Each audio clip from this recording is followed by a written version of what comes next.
and I'm gonna make sure that I manually host you, since everybody keeps getting overwritten by Conti and his goddamn World of Warcraft rating. I manually host you, Really? since well, I think last week it was you couldn't maintain, not to hurt your feelings, but you couldn't maintain like a steady internet connection, so it kept going to the next person in line. Because I did move him to the bottom of the hosting file. Like a steady internet connections. All right. There we go. Fix that. It says the channel is already hosting. All right, cool. That darn Conti guy. Whatever. I love him so much. He's knee deep in that new expansion. People, neck deep, not knee deep. So much trash. It is his atmosphere. It is. But I will say that I spent all of Christmas break, all like 4 days of it, playing the hell out of some World of Warcraft Pokemon. Oh man. Nice. It was double XP event. It was the most Pokemon I have felt since like, I don't know, Diamond Pearl. Yeah, it was very Pokemon experience. I enjoyed it quite a bit. All right, so we are down out of our 5 people. We're down 2 people to start the session, which is significant. They are going to be in the background making 1990s modem sounds whenever they open their mouse. Yeah, if they do require to speak, then I will do my best to fill in for them. Yeah. Okay. So, couple things. This is the last game of the year. Oh, it's over. Yeah. So after tonight, we will not be playing again until next year. Yeah. So I want everybody to emotionally be okay with that. Kind of ready yourselves for that. So kind of hard to digest. Yeah. Stay tuned for the cliffhanger. Huge cliffhanger. We'll find out next year what happened. What else? Our server did a Secret Santa-ish type thing. It wasn't really much of a secret. I don't know. Maybe it was. We had like a fourth wall meta Christmas exchange where people's characters from different games could give each other presents and all that jazz. So there are a couple of presents that were exchanged. You guys obviously didn't get as many presents as your more popular Monday Night Cousins, but you did get a couple of presents. It's because they keep bribing people. I don't know. The one present that a member of our party gave to the entire other party was freaking hilarious. I loved it. Yeah. So I'm going to cover a couple things in case you guys whip them out and people are like, where the fuck did this shit come from? Officially, as is the case with meta stuff, we have to, ease it into the narrative. So these are simply items that you received for rescuing and returning the children that Dimitri had stolen, obviously. So I guess from order of, we'll just start with Oren. You received a mysterious feather that faintly lets out like a kind of warm candlelight a little bit. It is warm to the touch, but not hot. Sturdy, but also very fragile. This goes great with the wet dragon tooth we found. Yeah. And then Sibo, Julian, earlier before the game started, had acquired this very interesting map and wasn't sure what to do with it, and finally decided that he was going to give it to you. And of course, that was before your guys' big breakup. But I guess he decided to follow through with it anyways. Yeah, so it's a lot like In Sync, he's that Justin going his own way. Justinus Timberlakeus, and and then Sibo, you did receive from Lift rescuing the children. Some citizen by the name of Lift did give you a dank healing potion. That's so super excited for that. Yeah. So let me add that to your sheet real quick. All right. Now this dank healing potion does have let's see. Potion of dope healing. That's what I called it. Okay.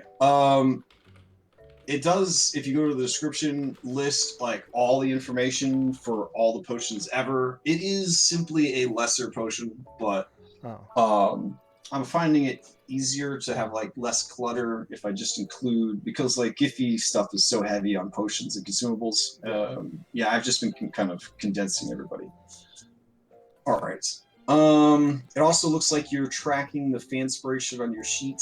That's good. I wanted to just remind everybody that you did have some Fanspirations that still haven't been spent yet. The only one I don't have is was it Cadenix's? I don't have Cadenix's, but Ooh, that one got used. Oh, that's right. It got used. Okay, Yeah. so then we're good. So yes, we still have did. 3. We have 3. And then, let's see. What other gift was there? Oh, yeah. And then Julian received a very powerful magical item in a campaign that's supposed to be pretty poor on magical items. Now, I'm still getting the hang of Foundry, so I could not create a script built into your dagger that would randomly roll on the table, but you should have access to a table called random element damage, and you can click that whenever you roll the dagger, and it does automatically deal the extra damage. I also had to slightly nerf it, so it doesn't do 2d4 extra damage right away. It does 1d4, and then when you get higher in level, the other d4 will kick in. Because the original owner acquired it at a much higher level than you currently are. So I do remember that. I think it was what, level 5 or 6? Yeah. But for this, it'll kick in at level 9. Now the benefit here is that it does count as a spellcasting focus. So you could stop. That is spellcasting focus. Yeah, you can stop destroying your own body. Start using that instead. Oh, is that? Can you channel burnout through it? Yep. Oh, okay. Oh wait, does it get notches though? And then like can be. It can get notches, so something to keep in mind. Yeah. I may just continue. This is a very useful item in a campaign where more things than normal have weaknesses to elemental damage. So exciting to see how it turns out. All right, so that bookkeeping taken care of. I don't think I have any other Foundry announcements to give you guys. If you go to your journals tab, I have started expanding out your Darkest Dungeons tab with crafting, initiative, arcane jewels, flash, gemstones, oils, potions, wounds and injuries. So I'm starting to they reformatted the site and they updated the guides. So yeah. Some of the formatting is still bad on some of the tables, so I have to fix that. But I'm trying to make it so that we don't have to go anywhere to get this information. We can just go to our own, journals tab, essentially. Go continue. I'll ask my question once you're done updating. Sure.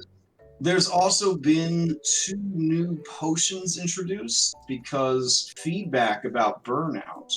Now, you're not going to believe this, but people think burnout is a real pain in the ass. No. Yeah. I have had almost no issues with it. Exactly. Yeah. But there are there are 2 new potions have been introduced. There is the Mage Blood Elixir, which this blue potion glows with a faint light when shaken. It tastes of iron and spoils quickly once exposed to air. You can recover a small portion of magical burnout when you drink this potion. The better the quality, the more burnout you recover. So drinking that potion will actually increase your burnout die 1 level or 2 or 3 or 4, depending on how quality the potion is.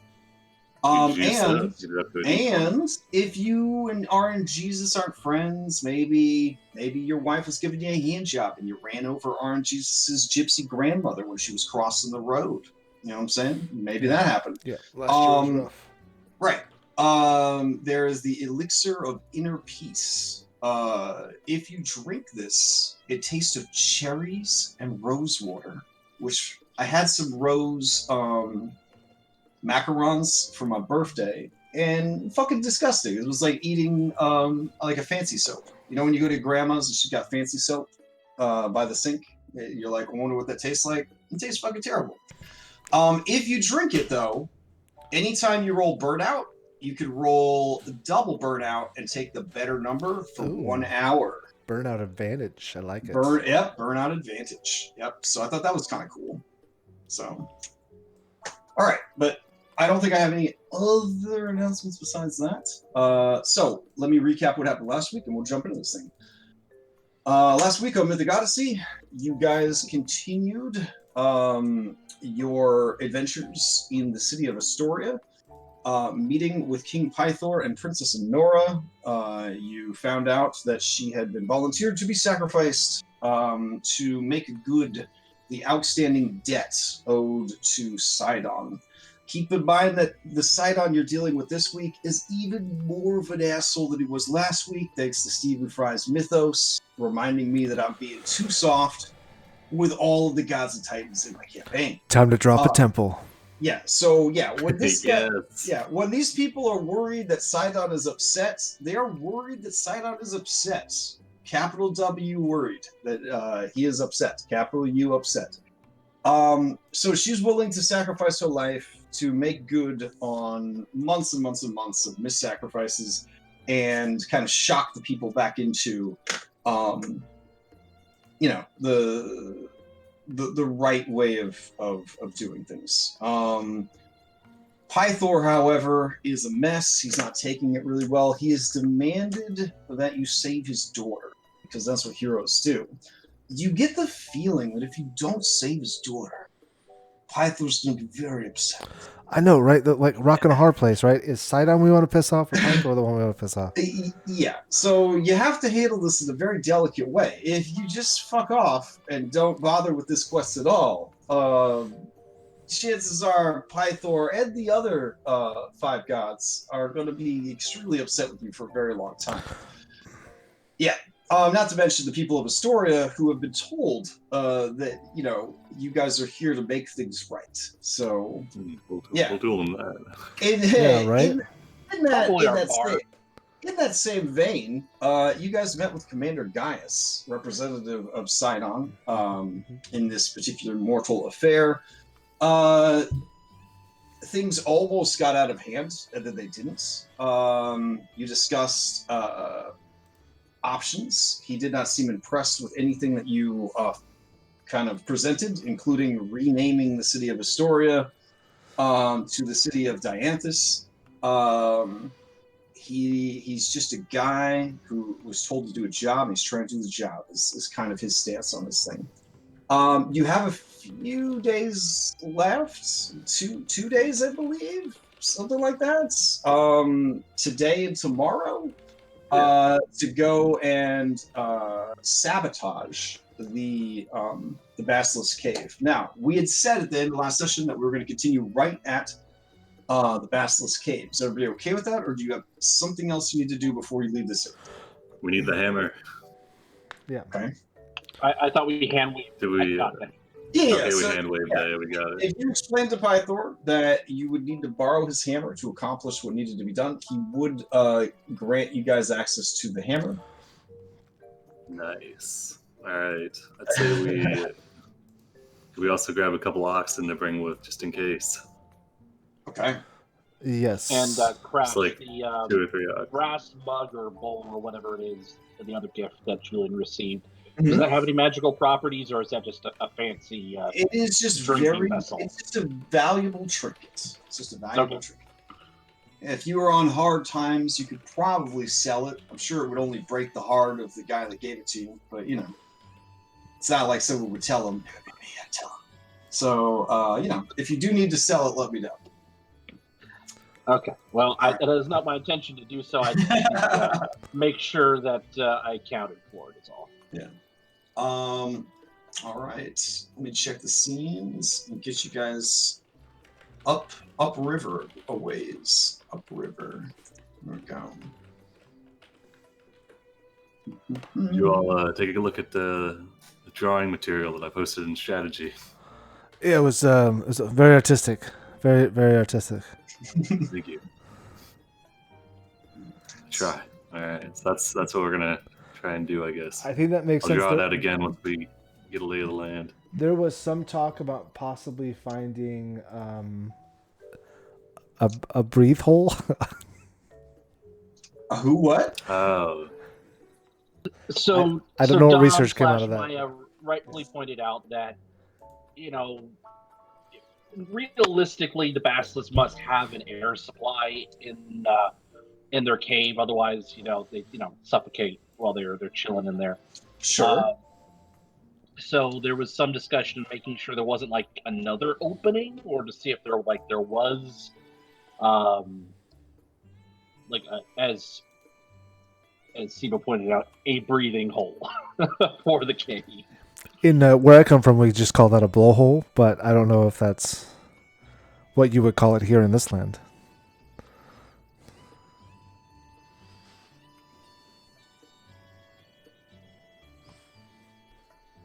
All right.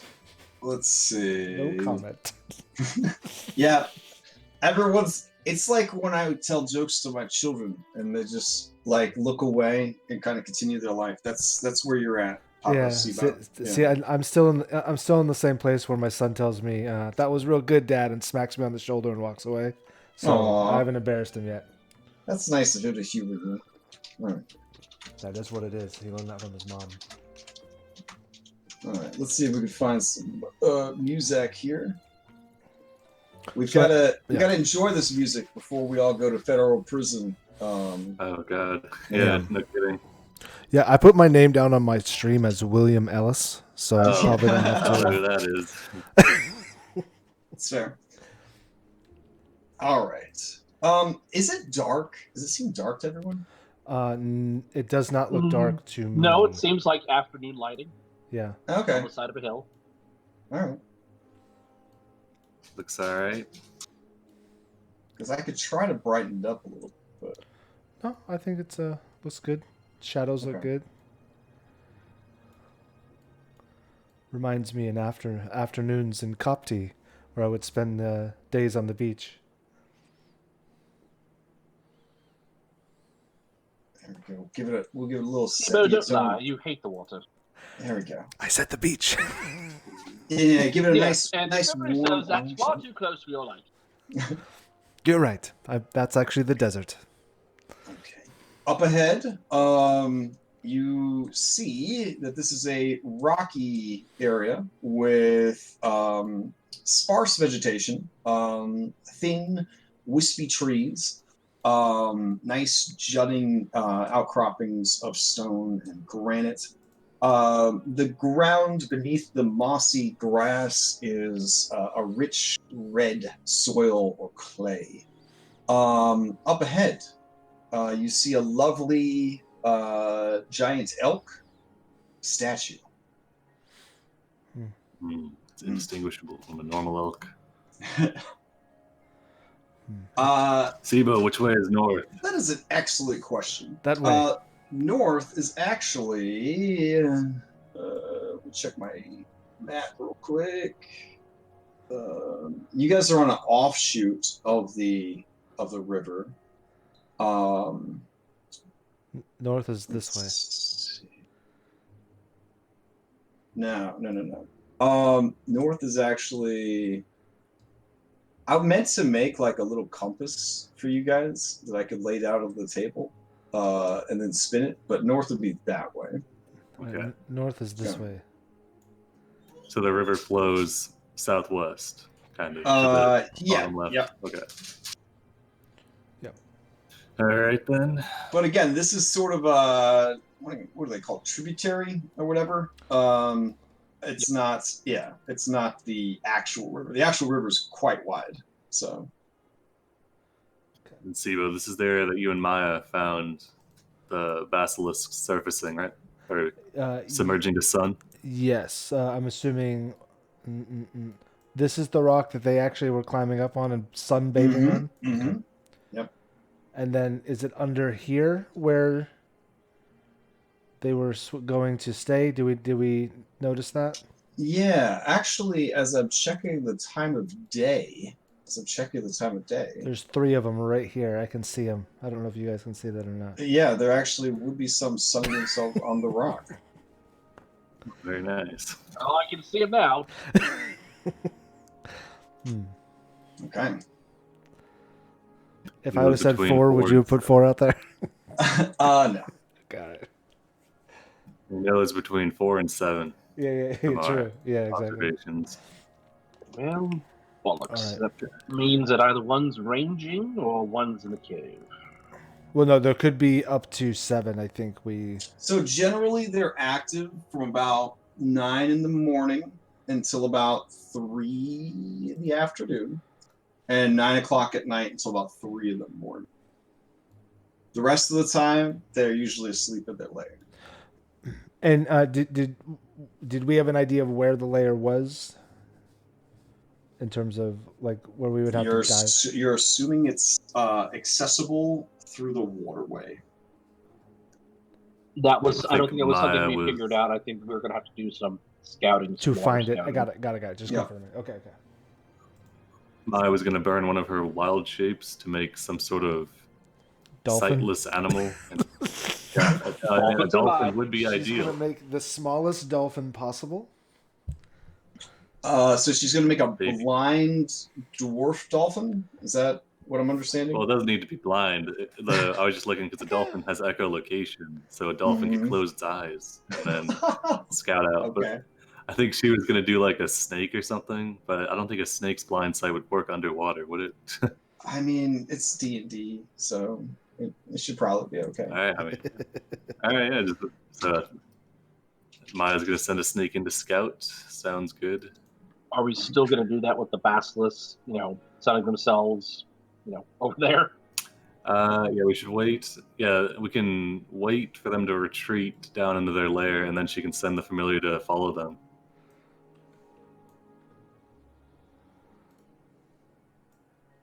I don't know about you That guys. Was there a I'm sacrifice hiding. earlier? Course of action. Okay, so she's going to Sacrifices burn take one of place in the morning, right? her wild shape for this cutie right here. No, it's a nighttime thing. So it's Okay. well, at least for this particular one, it's going to be a nighttime thing. It's uncooperative. Great. Okay.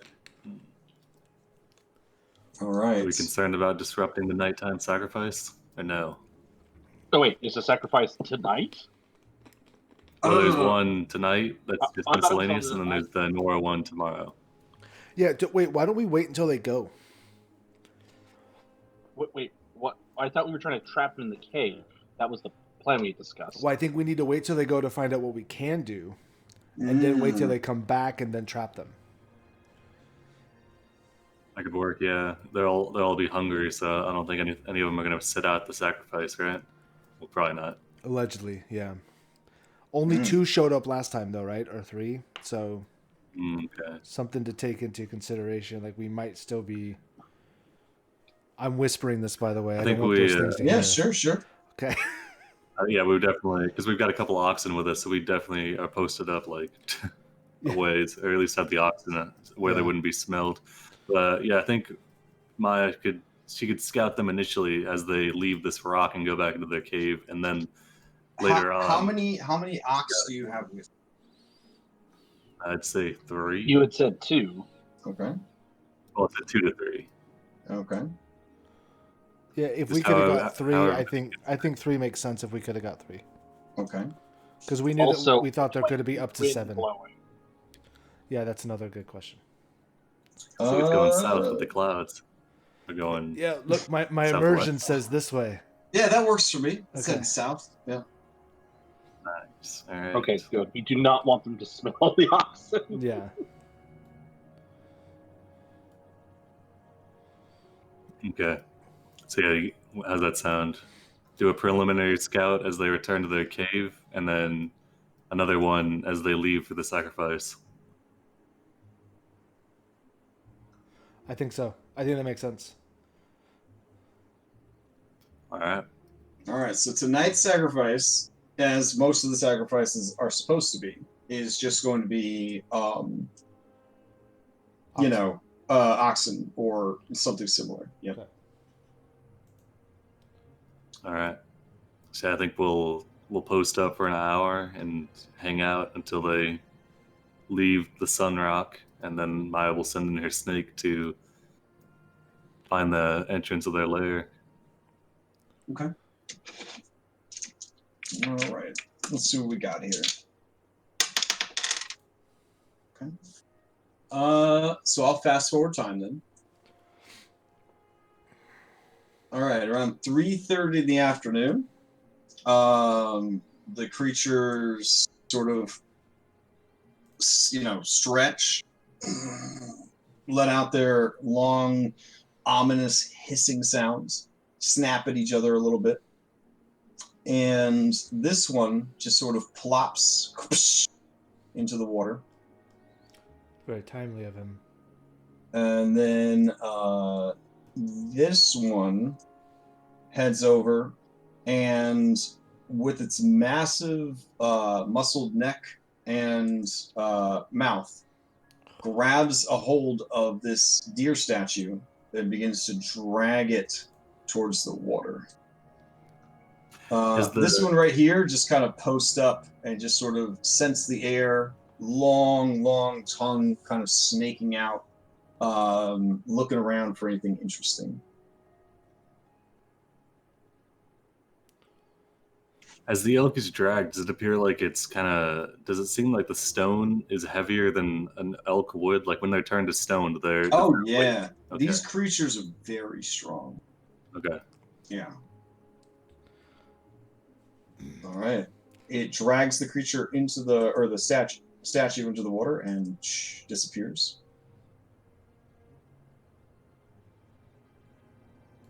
Did Maya send the snake up? Yeah, Maya can send the snake up. I guess it's probably best if she sent it like southeast. Don't go directly in, because if it goes like a straight shot, this thing will probably see it. So Yeah. go So you down, want get the into the snake water. to slithers casually is what you're saying. Yeah, it Go just like kinda, a roundabout. Yeah, it like suns itself on the rock, looking around like, Act natural. Yeah, Yep. but it's uncooperative. You guys see this? You see this, right? This is not going to go well. All right, this one looks over at the snake. The snake kind of looks over at it. It gives him a nod. And then this one plops down into the water. All right, that's your cue, snake. Okay. My name is Steven. The snake plops into the water. Sploosh. Okay. Maya is in the coma that familiar casters go into when they are entering their familiar. I draw a mustache on Maya's face while she's in her. Okay, fair. Should we go to the green red flags, or is that only for wild shapes? Do you draw it on each of her snakes or just on her more human face? I face first, and then if she's wearing the mask, I just go for the snakes. Okay. Yeah. Here's a question. Did the snakes go into a trance as well? Yeah. Yeah, the snakes go into a trance as well. They Perfect. all share one brain. Yep. Okay. Yeah, definitely. I learned That is something. interesting. Yeah. Can she see through the eyes of each one of the hair snakes? In the way that like a fly can see through all of the different segments of its eyeball. Like really disorienting. Yeah, she collects a singular image from all of the eyes working together. Yeah. Man, I want to know, how do the digestive tracts of each one of the snakes work? Do they link up somewhere in the medulla oblongata? The snake hairs can eat. They simply digest right there on her scalp, and then the nutrients are sent elsewhere to her body. Yeah. Interesting. Yeah, I've learned a lot about Medusa. Required reading. All right, Maya says they're swimming down. There's an opening under the rock. Okay. They're swimming into the opening. There's a bluish light. I think. I'm not sure. There's a brighter light. There's a pool. It opens up into a narrow cave. Right. There's crystals and broken statues and many basilisks. Talking 7 here. Yes, how many? 6. Okay, Six, great. 6 that are in there, assuming all that are there. Yeah, we'll get a better. Yeah, once she gets we really just need to know about the mouth of the cave because that's about as far in as we're gonna go. How far are the basilisks from the mouth of where the water breaches into the main chamber of the cave? I guess. Like, are they posted up right next to it, or are they like 50 feet? Some are near and some are farther away. How deep is the cave?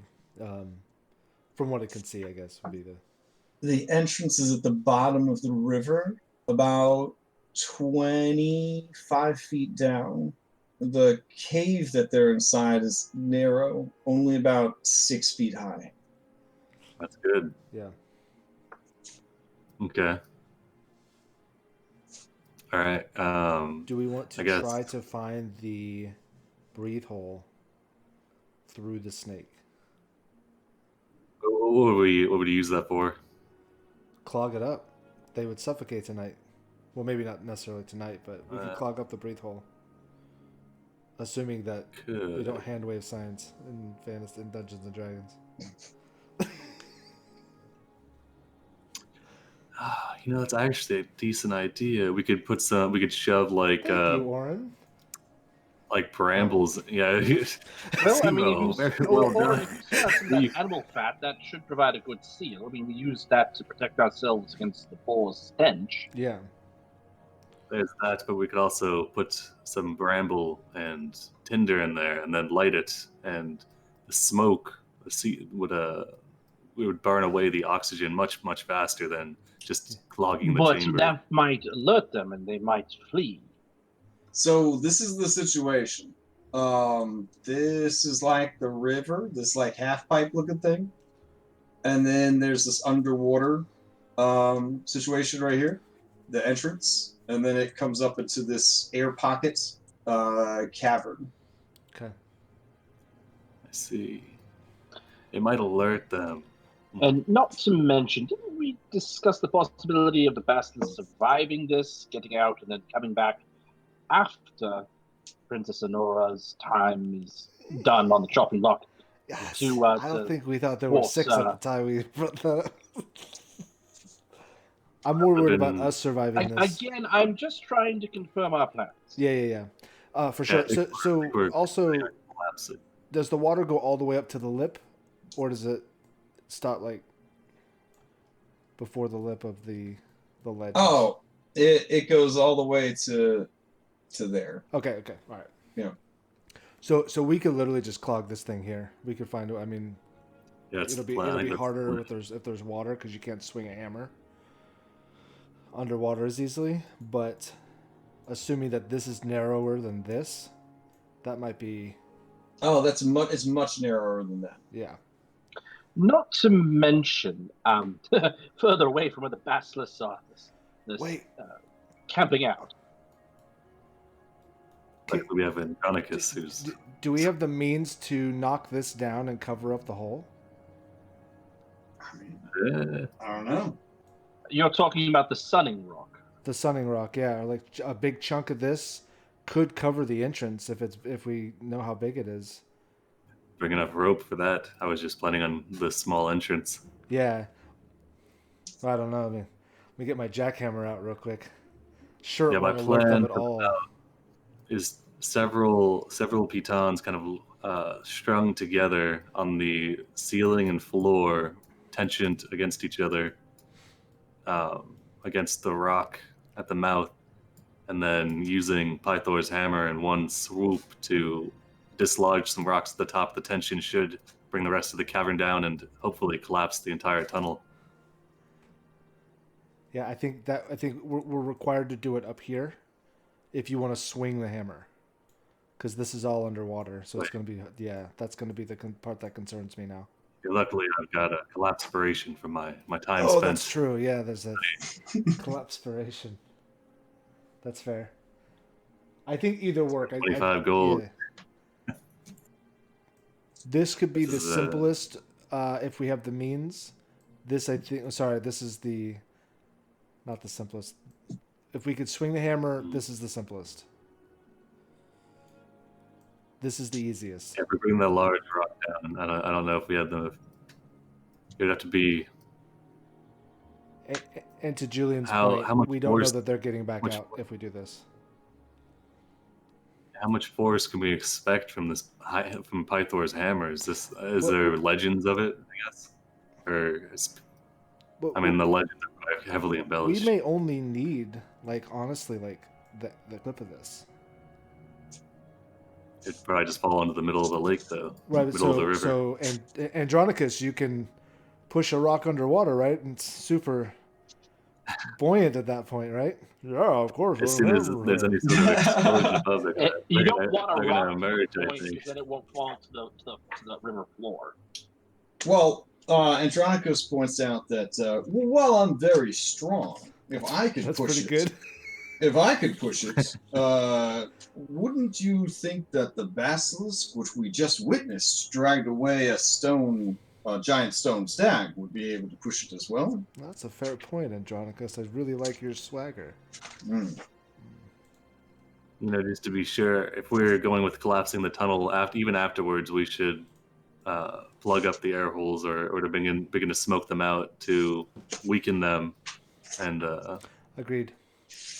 If we need to let them out after the sacrifice, we can open up the blowhole, the breathe hole, if we need to. Right. Yeah, I think this big rock is going to be too much of a challenge. I think we'd be better off. Do you think we could, if after they leave for the ritual, do you think that would be a good time to set up the pitons and the ropes down below the water? Yeah. Or do you think there would be, whenever they were coming back in, back through, that would throw them? I think with doing pitons and ropes, unless you were strategically weakening points of the ceiling and the walls and what have you, you're just gonna give it the anchoring point. It's not gonna bring it down the whole ceiling. That's what the hammers.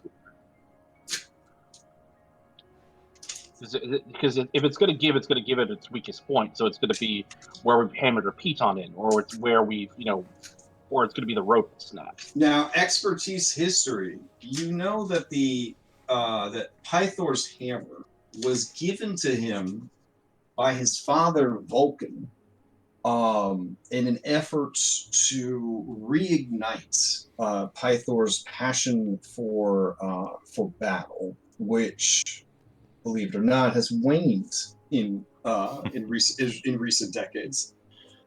The hammer is said to have great potential, but has never really done anything worth noting in stories or legends.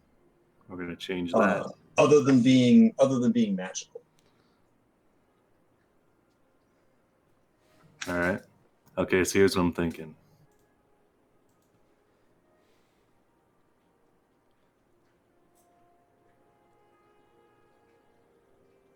All right, 4 ropes coming down from the pitons here. You raise a good point that it'll just collapse in one motion. And also, we'd have to do that after they go in, right? If we're going to trap them inside, likely. Yes. No, I mean, what I mean is we can't prep that. We can prep things on land, but that's the extent of it. That's what I mean, yeah. So we'd have to...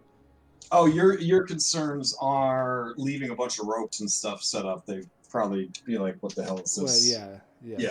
Okay. How are they smart enough? Do you think so?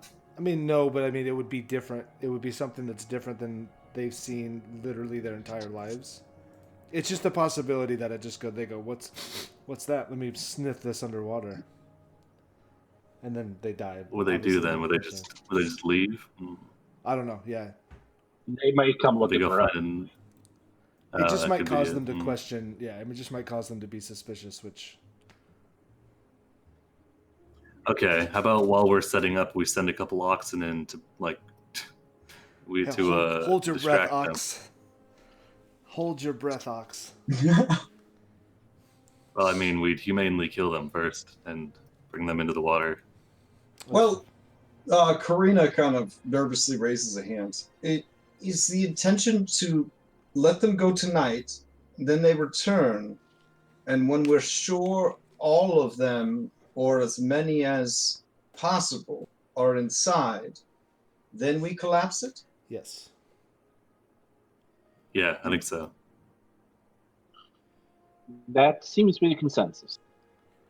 And they only need to stay trapped long enough for Princess Honora to not be eaten. Correct. Yes. She just kind of shrugs like, oh, okay.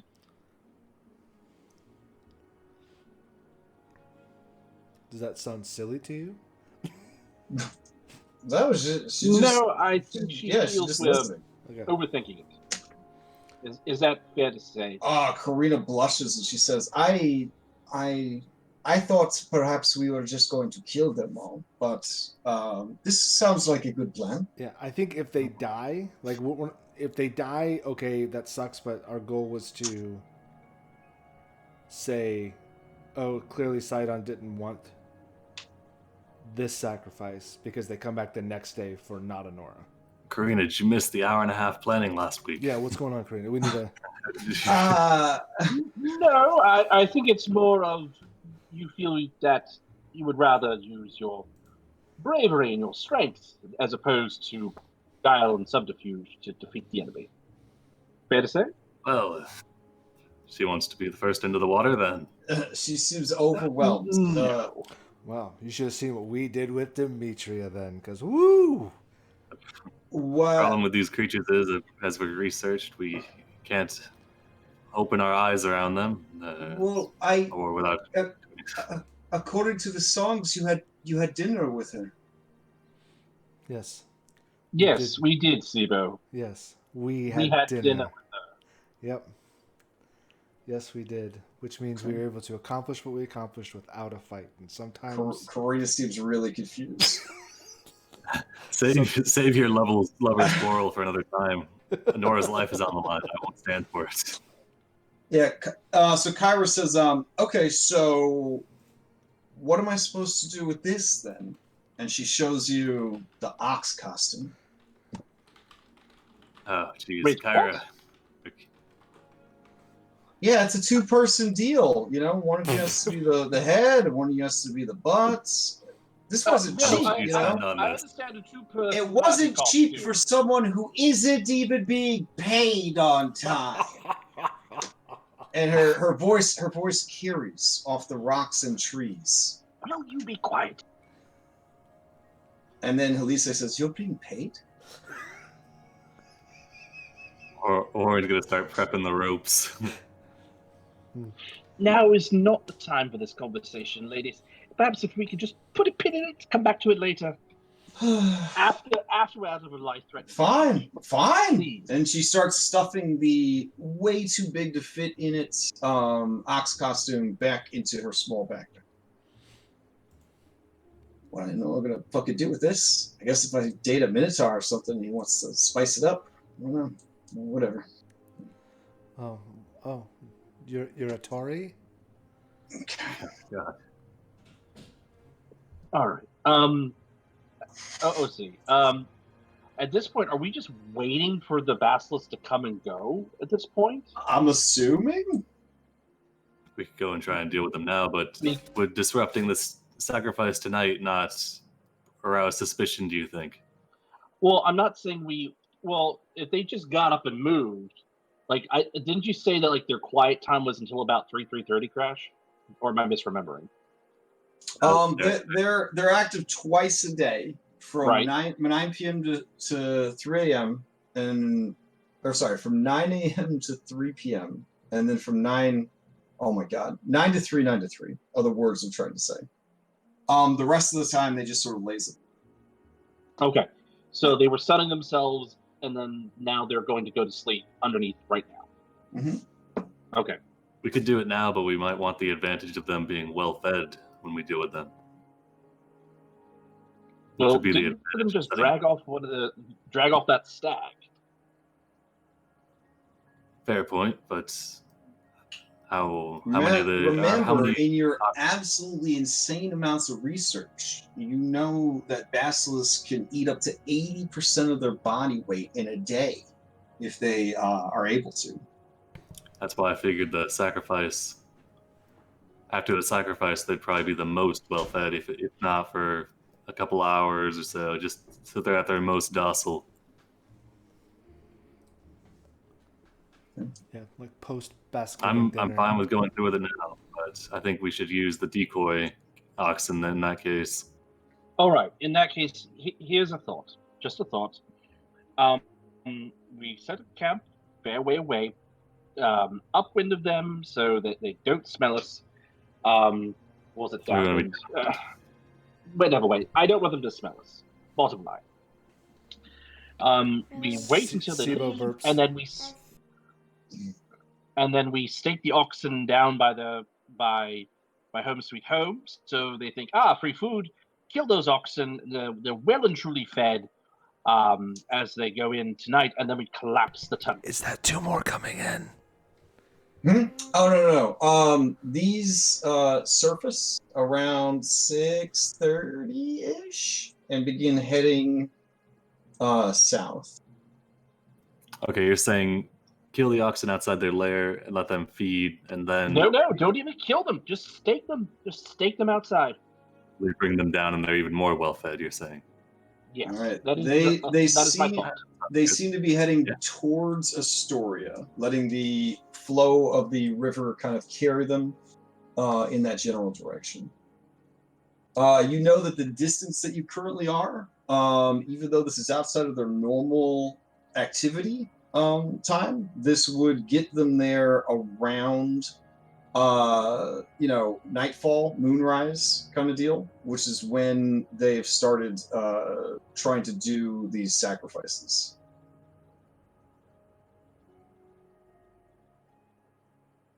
When you guys first rolled up into the town, they were basically doing as many sacrifices as they could to try to make up for lost time. But now with Anora, stepping forward to do the thing, they're back to the more regular, as sun sets and moon rises, the sacrifice is made kind of deal. Okay. All right. Yeah. Julian, so those three are heading out, unless you wanted to deal with those three. I think they're good to head out. Okay. Let me know if you want to speed up or slow down time. Otherwise, I'm gonna keep advancing. I just want to. So, I think Julian's got a good idea with letting them take them without bringing them down. It'd be too much trouble to get them underwater. They're quite unwieldy. So, as for the actual mechanism for collapsing the cave, your point with the one point not being strong enough, these ones in the bottom will be fixed, and then we'll have like a central point, and then this will also be anchored to 2 more points, which will have slack in the line, and then as this central point comes down and collapses this area, it'll then pull tension onto this middle point and then to the back point to bring the rest of the tunnel down. And we could then have a spare rope coming up out of the water and have people pulling on it while Andronicus and I are down there dealing with using the hammer. Sounds like that collaboration is doing well for you. All right. That's a solid plan. One thing, if the vibration of setting up the pitons and the ropes, should that draw the curiosity of the basilisk, I think we just need to, you and Andronicus just need to get out of there as quickly as possible, and we all run as fast as we can, and to get out of the area. Do we have any means of communication while you're down there? Because, do we need say again? Oh, Elpis. Right, but Andronicus can't. Can he telepathically linked? No. Elpis can be on land. Yeah, he can be, but if he's linked, then He's just like Maya was with the snake. I guess like maybe if he like does a circle and he would know to do to do a circle or something. Just give us a sign so we would know. Then that's fine. It doesn't necessarily need to be looking through him. Mm-hmm. If that's possible, I would know this because of Sophia, so I'm also kind of asking out of character. Can I say, hey, Sophia, if I'm in trouble, flap your wings 3 times in front of Julian, and then, hey, Julian, if you see this, I'm in trouble. Like, would it? Oh be yeah, something? absolutely. Okay, yep. yeah. You guys are within 100. As long as you're within 100 feet of your familiar, you guys communicate telepathically. Okay, all right. So you could even have my familiar posted up at the mouth of it, and it could be like a telephone line, you know. Yeah, correct. Okay. I think that's the way to let us know, because we will have no ability to make sure things are okay. But I agree with Julian. If things get sour, get out versus get out if you can. Andronicus, if you have to leave Oren, just leave him. All right. No, Okay, that's not fair. I mean, the gods, the Titans do seem fit to torture you consistently. It's true. So what are we doing this? When are we doing this? When they get back? After they return? Yeah. Yes. After they return from their sacrifice. Okay. Before then, Oren's going to have this rope thing all set up and ready to go. The only thing we need to do is hammer the pitons in. Okay. So you're going to head down and do that nowish between 6:30 and 9 o'clock? Now we're going to wait for them to get back, right? I think. Okay. Yes. Okay. We're do gonna we wait want for to stake out the oxen, though, now? That would be good to do now, yeah. All right. Where are you staking out the oxen? Probably just... Okay. I guess where they had the elk. Okay. The oxen seem very unwilling to do this. Maya, do your thing. That's a bit unfortunate. She looks confused. Of assumption? She looks confused. You want me to...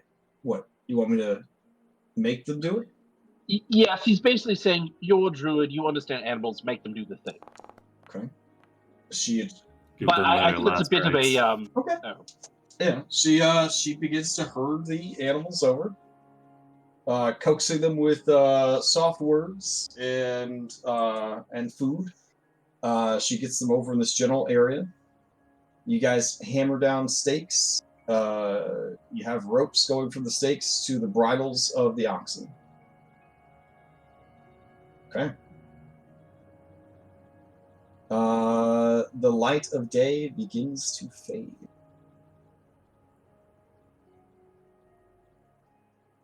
Do you want any sort of checks to get this rope contraption set up?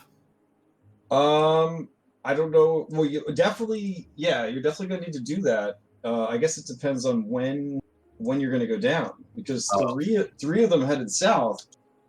But there's still 3 that are unaccounted for. I mean, to get the, I want to have the thing like ready to go, like have the 4 tensioning, like the 4 anchoring ropes coming down off of me, and then like kind of loop them through and just get that all ready to before we go down, so that way we can do it in like half an hour maybe. You could prep all that stuff for sure. Yep. Okay. As you were prepping all that stuff, based on the research you did, speaking with the dwarves and all that jazz, as night begins to set, let's see. All right. Nothing happens until about 9:30 or so, but more of these creatures begin to appear from the water.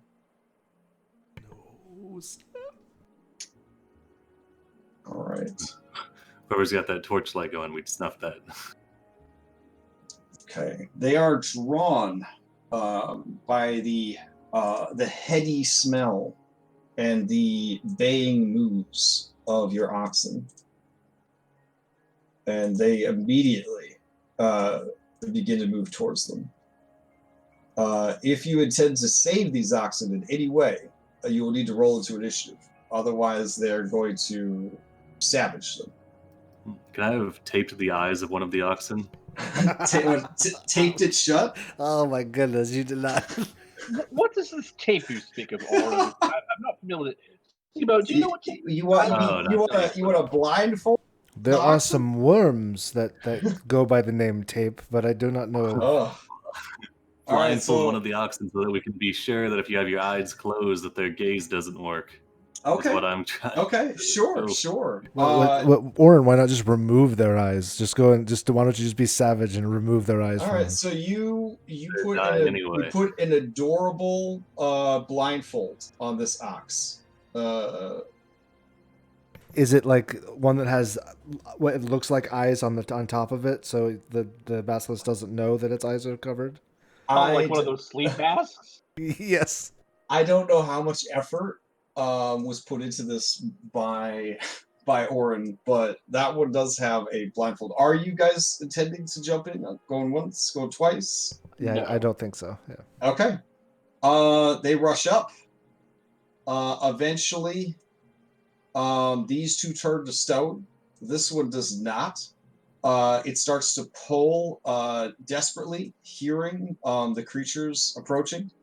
There is a snap as it tears free of the rope. It begins to run blindly away.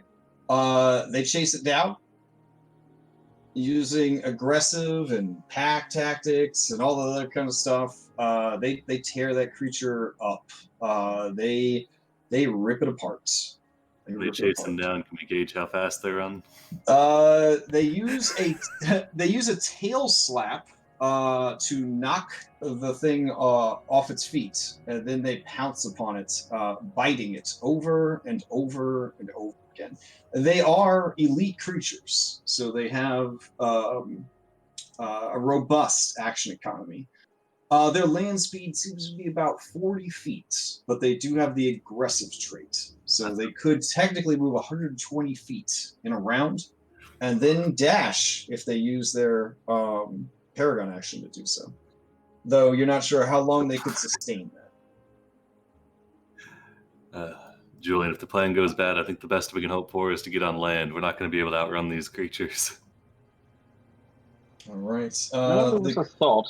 The creatures just glut themselves on this one that wouldn't turn to stone, saving the stoned ones for later. They let out loud hissing roars as they are just coated in gore and blood. They eat and they eat and they eat. Their mouths strong enough to snap the bones of the creature, and they crunch down on those and eat those as well. In the end, between the two basilisks, there is nothing left of the ox.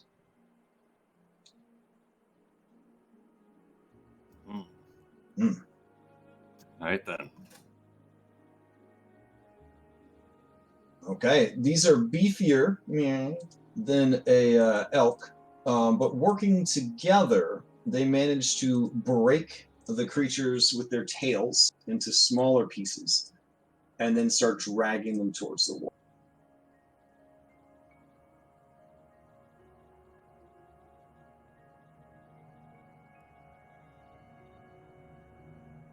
All right. All told, the attack was over in less than a minute. The gorging upon the creature took nearly an hour. And then they slowly began to drag the creature parts into the water, making several trips.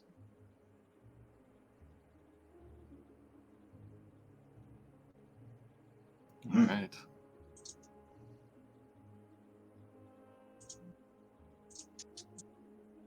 Around midnight or so right after that ordeal was over, the three that went south do start to languidly make their way back.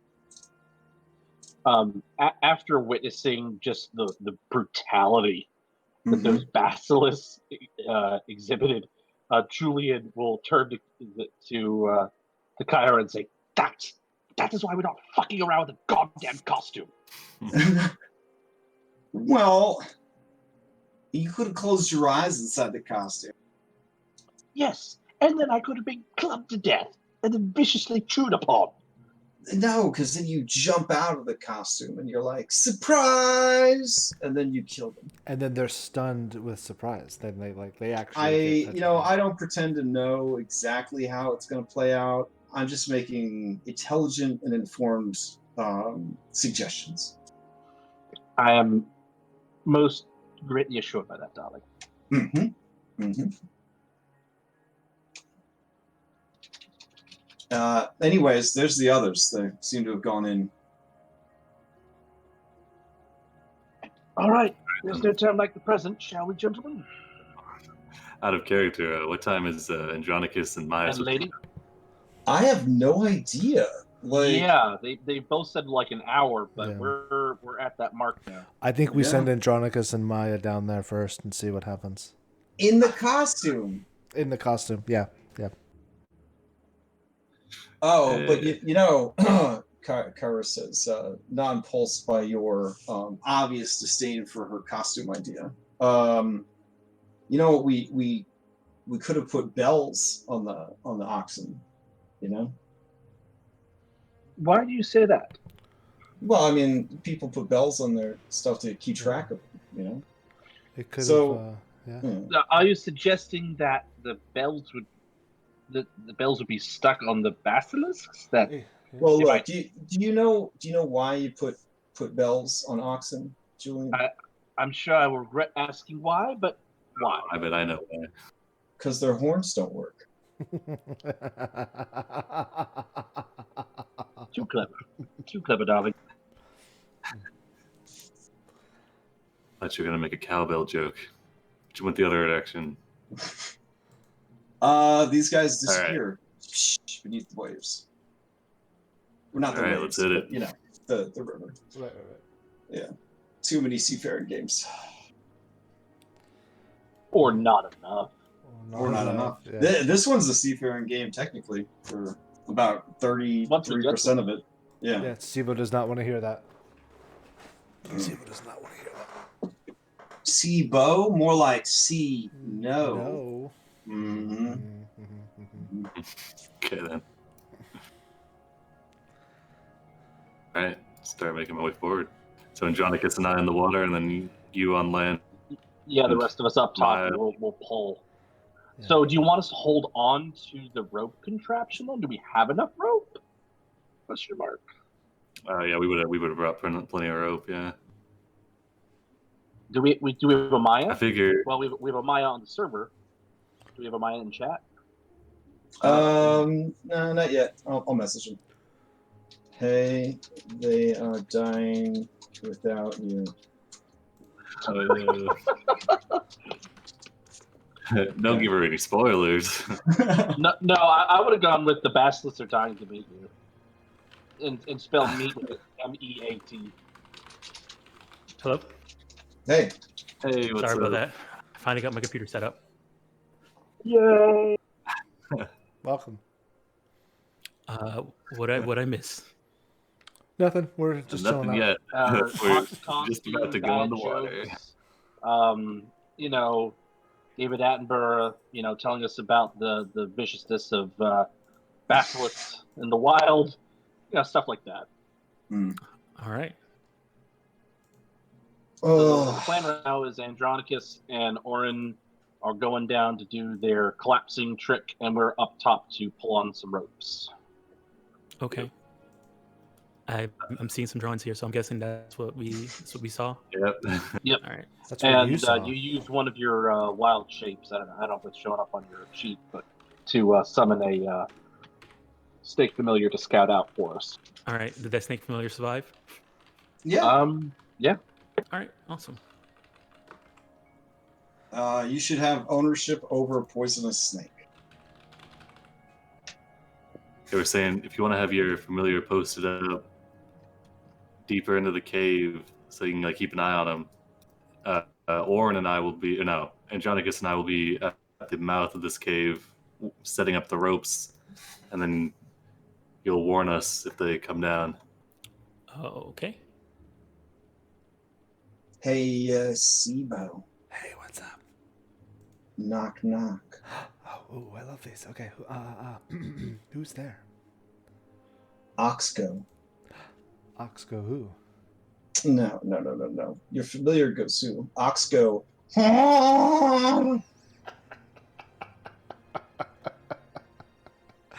I shouldn't laugh so loud. No, your patron might hear you.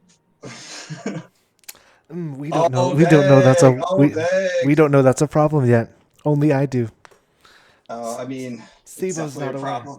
Sivo's not aware yet. If anyone sees like a red dot anywhere on my body or like my forehead, like let me know. I'm very concerned about my complexion. So, okay. All right. Andronikos, he heads over. He looks like an Olympic swimmer getting ready to go swimming. You hear a low gasp from Helise, watching his muscled frame head towards his natural environment. Well, okay, Oren. Are you ready? Let's do it. For Mitros. For Mitros, you can carry the hammer. All right. You guys sploosh down into the water. Mm-hmm. Okay. Oh boy. Just because it's beautiful and I want someone to have seen it, I'm going to paste you guys in there just so that you can kind of see their lair. Ooh, it is very nice. Yeah. Oh, if do you need to give Ari a camera? Sibo a camera for that? Oh, yeah, I guess so. I'm sure our audience would want to see that. I'm pretty sure my snake would like to see it. Oh yeah, you got your familiar down there. No, the familiar can't be down there. The familiar's halfway. All right, let's see. All right. We got a Sophia. Let's see. There we go. This would have been a great place to die. You guys could have all died down there together. Oh, that would have been a very beautiful place to die. Yeah. I'm All right. glad I'm not dying today. There's the snake. There's the snake. Okay. Yeah, so I'm like kind of freaked out by how smooth everything's running for me because of this new computer. It's kind of terrifying how smooth it is. Don't jinx it. Yeah. Oh yeah, shit. Okay. All right. So you guys go to work. Gigs. 64 gigs of RAM, baby. Take that, Chrome. Take that. That's it. That's it. Yeah, that's it. That's all I got. I could get more, but I think I'll see how well this does before we go out and get more. So, what was holding me back was the motherboard. I had maxed out my old motherboard, so now I can add more as needed. All right, you guys start building your intricate engineering setup. So, yeah, before we start hammering the pitons in, we want the snake in position, just as a heads up. Okay. Where's my position? You'd be, if you look at the brown drawing, snakes up at the surface of the water, because when we hammer the pitons in, it's gonna make some vibrations. So hopefully they're docile and well fed, but the snake is the first. It's gonna let us know if we gotta get the fuck up here. So I'm sitting up top in like my looking through my familiar trance thing. Yeah. Somebody needs to keep an eye on me. I'm gonna be looking through the snake's eye while you guys hammering. I'm gonna warn you, like, wake up if they stir. Yep. Okay. Andronikos and I are gonna sync up. Let me go back and hang out with Sibo and everybody then. Well, I thought the rest of us were going to be posted up on top of the rock to be able to like pull on some ropes once they're able to get their apparatus in place. Yeah. Oh, okay. If that's the case, then yeah. All right. So I just want to make sure that I'm understanding what the plan was. But that's what I thought the plan I think that's correct. Yes. All right. So you guys keep an eye on me. Here's your rope. Okay. So I didn't think to make a tube because total hack here.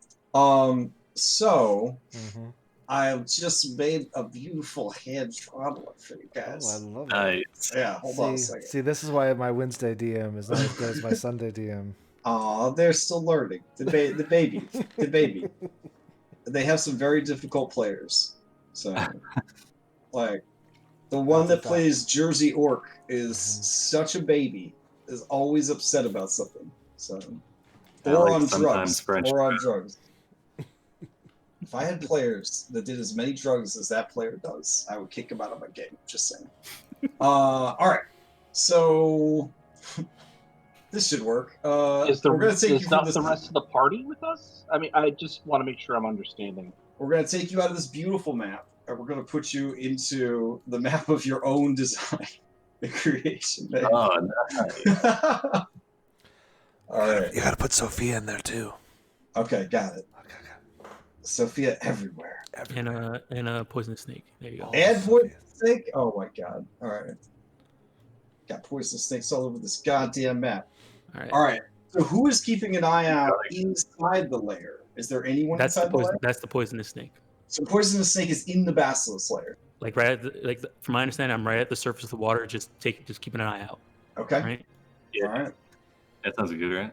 Yep. Are you keeping an actual eye out, or are you relying on your blind sense? I guess the blind sense is only 10 feet. So Yeah. Yeah. Isn't the tunnel 6 foot around, isn't it? Yeah, it's about 6 foot. Oh yeah. The place where they're at is 6 feet high. Yeah, the cave.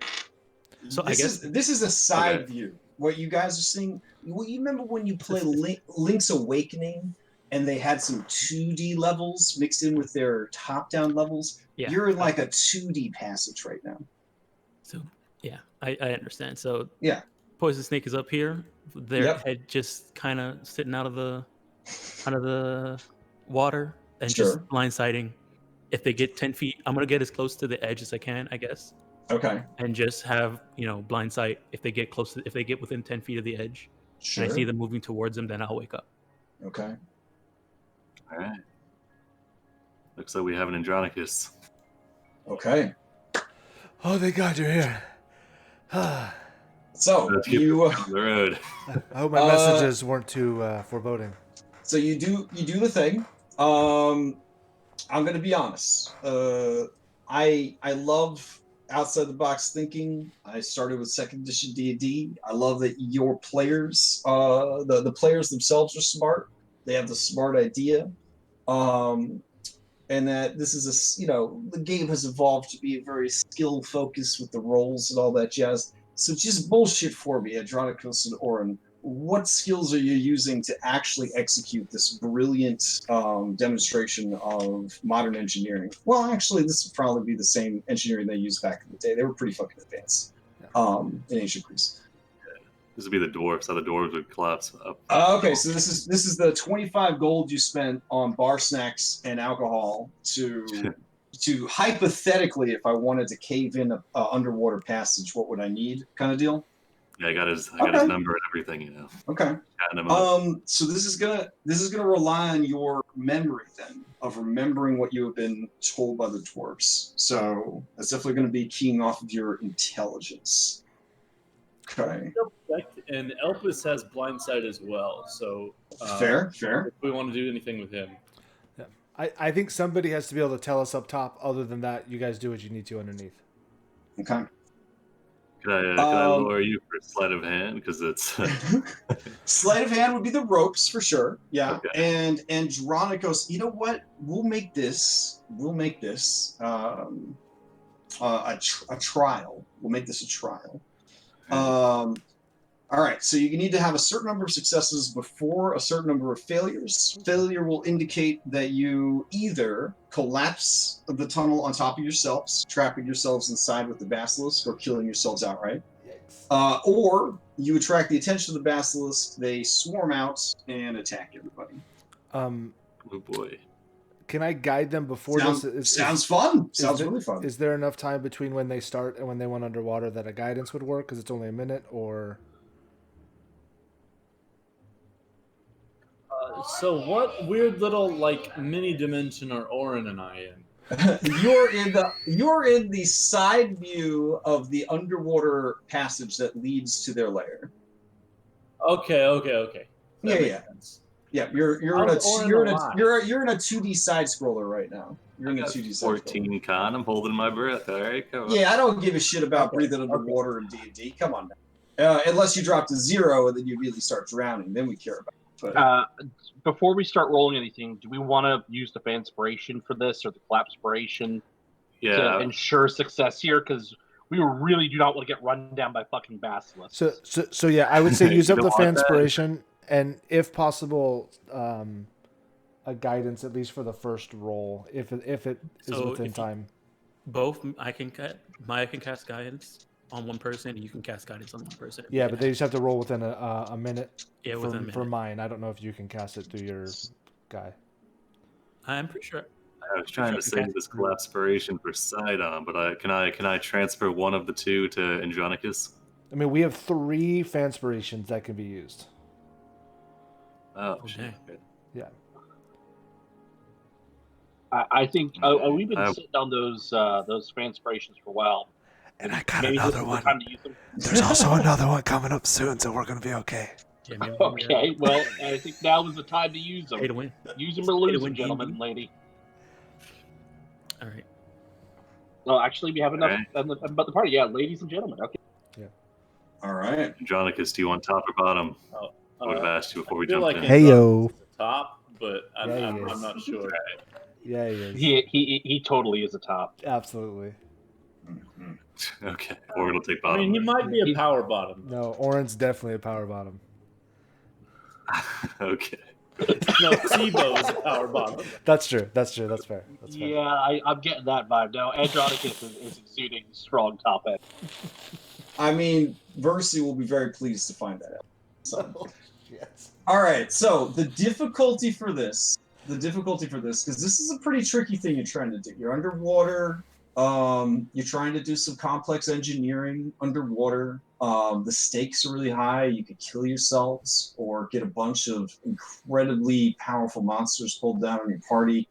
It's dark. You've been kind of staking out all day. And again, the stakes are really high. There's a god who's depending on you to get this done, save his daughter's life. No pressure. So, so the pace of this is we're gonna do like one per minute, I guess. This will represent like minutes of work, essentially, or maybe even 10 minutes apiece because it is a pretty complicated task. Your goal is that you have to lay down all of your rope work and your pitons and stuff like that. Then you have to, I guess, clear out of there, and then strength check to pull and collapse it, right? Does that all sound about right? Yep. Okay. Yeah, as we're clearing out Andronicus, I think you can be the one to use the hammer, right? Because you've got a swim speed. Plus, we've got we got Team Pokemon on scouting. So our 3 different things are the scouting, the engineering, and then the manpower. All right. And Sibo's up top like Sean Connery and Indiana Jones. He's like the penitent man. The penitent man, the best. The penitent man. All right, and we're going to say that each of these represents, we'll say, like 5-minute increments. That's fine. All right. If you have no failures at all when you attempt to do this, it will represent a major victory. No basilisk are the wiser. The only person whose life is lost is the little snake, who is, could just be desummoned. If there is 1 or 2 failures, we will say that 1 or 2 of the basilisk was alerted and managed to escape the collapse, and more than likely is going to turn its aggression on the party. And then 3 failures, Sibo dies. Yep. 3 to 4 failures. 3 to 4 failures. You start collapsing the tunnel on yourselves as you alert most of the basilisks to your situation. 5 or more failures. You guys pull the tunnel down on yourselves, and Andronicus and Oren are lost to us. So use all the Fanspiration. I do not care. Let's do this. Okay. I also have 1 point of lucky for eating that one really, really moldy piece of bread. So this is a tough. This is tough what you're trying to do, but you are relatively low level. So we're going to set the DC at a 13 here for everything we're trying to do. All right. So the next question that I have is, if Oren and I are staying underwater this whole time, am I like breath of lifing him every 2 minutes? Or aw, that's super sexy. Yeah, sure. That sounds good. I let Kira know that that's happening. Yeah. Halise and Kyra both update their fan fictions accordingly. Okay. I was just gonna swim back and forth, but if you want to do this, it's fine with me. Okay. I feel like it's the safest way, Oren. All right, you make me feel safe. Oh man, Oren, my brother in Valis. No, this is too important to let Unchained Melody starts playing. Yeah. You look over at Halise and she's doing that fan yourself gif. You know what I'm saying? Yeah. She's like sweating real hard. Yeah. Actually, I think all 4 of your NPCs would probably be fanning themselves pretty hard. I'm fanning myself. Yeah. Okay, so let's handle the. Yeah, let's do this thing. We need some tenser music. Let's see. So, Oren, first roll has guidance with it, but none after that. Yeah, and Andronico's first roll has guidance. Assuming Crash is okay with that, but you didn't say no, so I thought you were. All right, so am I rolling now then? So first we're gonna handle the scouting part of it. So I need the 3 familiar controllers to make their checks. Just 2, right? Sophia can't be there. Oh, okay, yeah. Okay. So what is this then? It is perception or investigation, or you could try to bullshit something better. Okay, what is the? Do I get advantage because of them keen senses? Yeah, sure. That sounds pretty good. All right, next one, Andronica, say, do you get advantage because you've had to work late 3 Sundays in a row? Okay. Very nice. Yeah, it drives me crazy. 1 success. All right. So that's a 14. So Okay. Perception. We're looking for a 13. Yeah, 13. All right, let's see if this works. Okay. Oh, I sent that blind. Oh God. Oh yeah, should these be blind? Yeah, I'll reveal them afterwards. That'll be cool. Oh, there's the tense music that was just tickling at the back of my mind, and I couldn't remember what it is.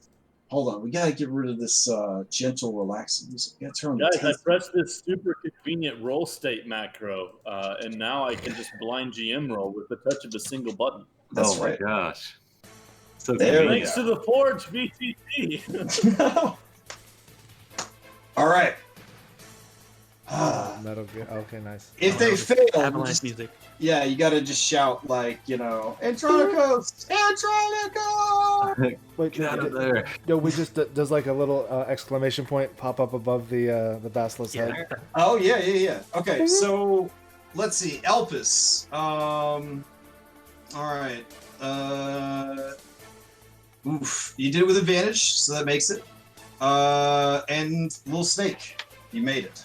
Okay. You guys don't let any of them sneak past you. One of them does move up to the edge of the water to take a little drinky drink. But it doesn't get past you. All right. Down below, we're dealing with Elvis in that other map. He's still on the top one. I can't. Oh, sure, yeah. I would have dragged him to it, but I wasn't sure where it was. Is he down here with you two? No, he's up on top of the rock. Kyra's like, what the hell kind of map is this? you must be paying the map makers the same thing you're paying me. Oh my goodness. It's in the mail, right? yeah. It's not time. All right. Finally, Postal Service is coming under hard times. Engineering team. You're going to have to make 3 checks. You got to bullshit to me what those checks are. No, together. As between the two of you, give me 3 checks. Explain what the checks are and make it. The better demand. All right. Okay. So First roll, you have guidance. So maybe make it that the one that you need the most help on. I think my lowest. Yeah. First of all, we want to scout the place out, right, with perception to find the best cracks in the wall, you know, right? Mm-hmm. Gotta look for the best cracks. Yep. Mhm. All right. I'm actually sweating. I'm like legit sweating right now. Okay. Should I start burning the? Oh shit. Oh. Okay, you got it. Oh, that's a snake. Okay. Yeah, it was a snake. Yeah. Should we? Yeah, 2 Should we minutes. start burning the fanspiration? Yeah. I mean, yes, but burn the fan. Like, let's do them at advantage for sure. Okay. All right. Burning Cox Payne. Cox Payne 23's fanspiration on perception to find the best places for You the also have pitons and guidance. I did it blind. Let me add a D4. Okay. Oh yeah, you crushed it. Yep. Nice. All right. Thank you, Cox Payne. Nice. 26. All right. Mm-hmm. Okay. So now you know where you need to the weakest spots to insert your pitons.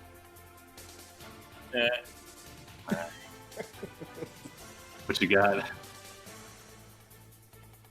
Athletically driving them in. Yeah, I mean, I have athletics, so we're running line in between. You do not need to burn an inspiration for this because you are an aquatic race underwater and you're wielding the hammer of a god. You have advantage to this athletics check. Yes. Damn. You also have guidance. You also have guidance. Yeah, I think for the third I check, also we'll just- mention them. All right. Oh, right, and the guidance. All right. I You guess. just hitting that mark. Okay. And then for the third check, we tension the rope through them, tension all the ropes up. Okay. Make sure they hold, I guess. That sound good? Sure. Okay, for that, I guess that'd probably be sleight of hand, right? Make sure there's no catches, I guess. Yeah, so the only shit I'm good at is charisma and strength. So I'm done. It's you now. You Alright. can sweep. Athletics is all I have. Top those ropes. I don't know. I was kind of trying to Come on, figure out a way to come on, bullshit come on. like a performance. Come on, let me just slip you in here, baby. Let me just slip you in here. Let's just slip you in this pizza on here, baby. Come on, Yeah. baby. Come on. Intimidate the ropes into place. Yeah. Oh man. All right. I think the best I've got is, or I mean, if I can acrobat, I don't know how you leverage acrobatics. Probably sleight of hand, right? To Sleight of hand sounds great. That's what Xanathar says you use for rope use. This is a rope project. The Penitent Man. okay. Can I burn a collapspiration on this? All right, you burn in your collapspiration. Roll it with advantage. Okay. All right. 1 of 2. The Penitent Man always right. leads. By the way, Andronicos, you did it, and were very, very well guided during the process. Nice. All right, Oren, Ooh. amazing work. All right, you guys extract yourselves from the tunnel. Your work done. Now it's all about manpower. It's all about trying to just bring this shit down. All right, So- before we do this, what do we have left? Inspiration and fanspiration. We have 2 fanspirations still. And 1 collapspiration. Wait, I will. As I hand you the hammer, what was I hand you the collapspiration as well. oh, that's right. Oren, you had 2 collapspiration, right? Yeah. That's right. Yeah, okay, he had 2. Okay, all right. We still have 3 spirations. Okay. Okay, Last time you baby birded me. This I is still this have is point of a reference this is as a well. big thing you're trying to do. So I'm looking for 3 checks for manpower, and then it is over one way or the other. I'm definitely, No if you're up here, I'm guiding. failure. You're definitely getting guidance. I'm doing manpower here, so probably. I'm still When? looking. You know, historically, if you have an anchor in the back, and that's from tug of war, in my home world, the history of tug of war, I should be able to use a history check here, right? The history of tug of war.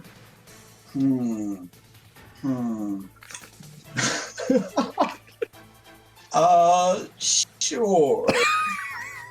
Tell me real quickly, which historical event you are referencing for your tug of war knowledge. Oh, in Noriandi, they have an Olympics every 10 years, and the main event is a tug of war over a canyon. The loser dies.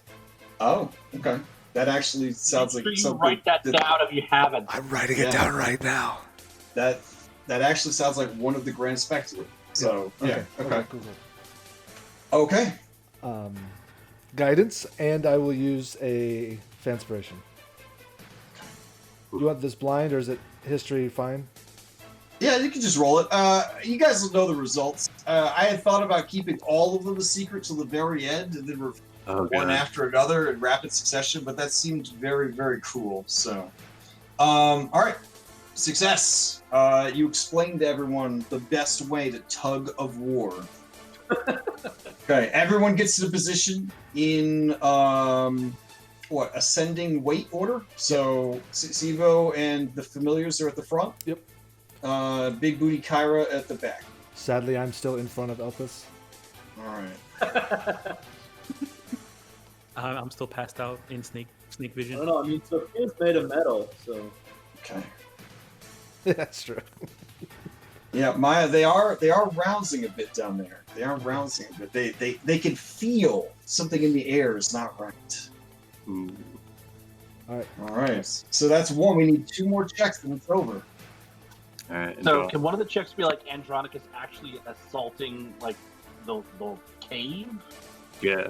Like, is it? So that's gonna be. Is that gonna be the last check? Oh, like down in the water, he's just hammering away. Okay, you can save that for your last one. So that'd be kind of cool. All right.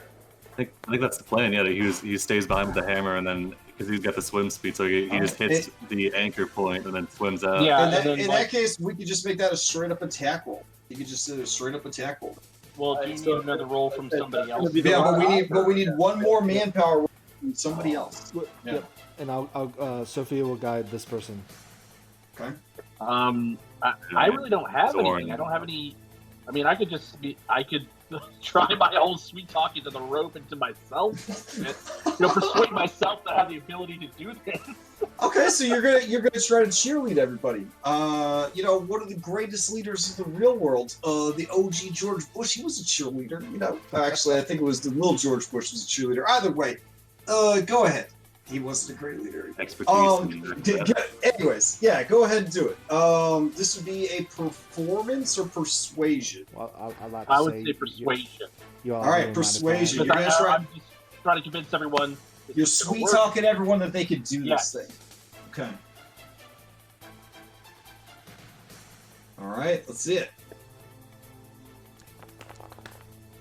Oh.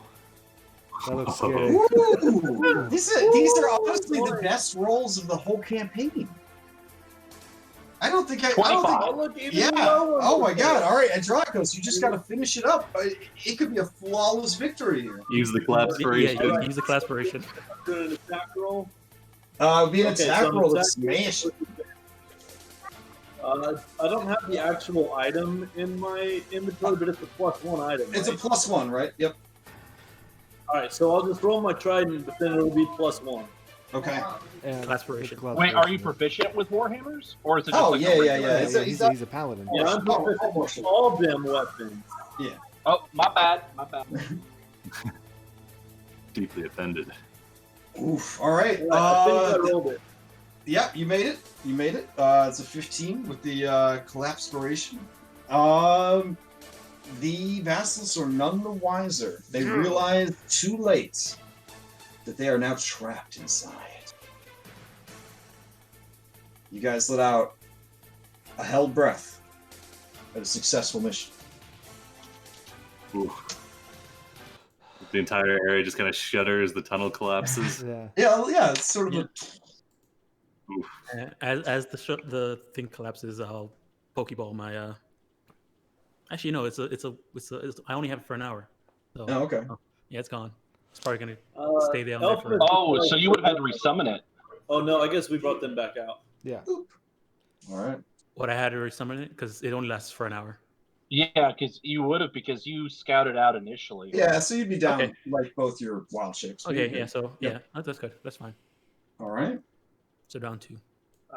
Julian apparently was holding it apart and just lets it out after everyone comes out. All right. Well done. Sibo fakes a heart attack, walks backwards, and falls off the edge of into the water. after Julian's fart. Oh, come off. It's not that bad. It'll be a little too much garlic, but come off. So, you did it. All I taste is fish. It is now 2 in the morning. Do Do we? we- Yeah. Yeah, like how it's like what half a day from. Oh, it's a few hours. hours? North of the town. Yeah. Well, do we want to? I don't know about you, but I certainly don't want to stay here for the night. Yeah, I agree with that. Did we want to try and find the air holes to plug them up? I feel like we were consigning these creatures to a very painful death. If we Should now. we not stay to make sure that they don't escape some other way? I mean, I think if Might be they a good escape idea. some other way, we're probably in danger of dying. Well, if they escape some other, bloody hell. When I scouted out the thing, did it look like there was another way to the? It did not look like there were any other exits. Okay. We just head back. Let's maybe see if we can find a breathe hole in whatever direction we would assume the cavern goes into. But outside of that, I mean, I think it's out of our hands at this point. Sounds good. What? We devote an hour to searching and then call it quits? I think so.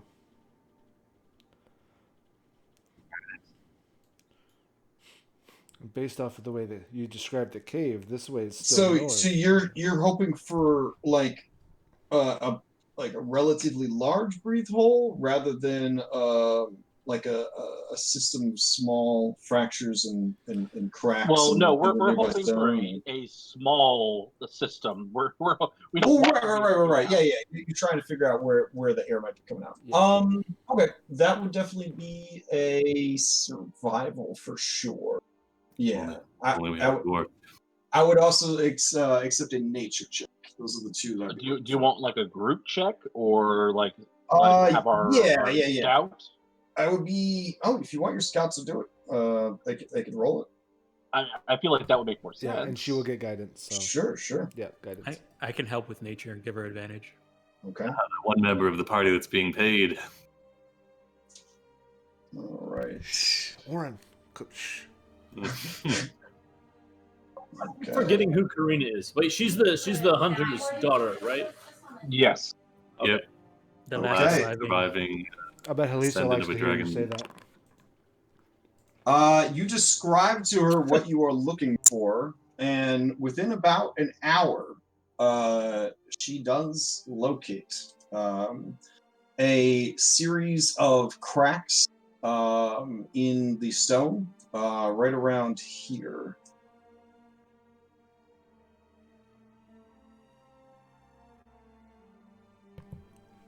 Okay.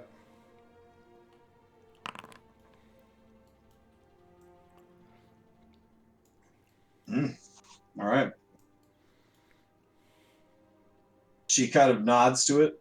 This is more than likely where they are getting the air.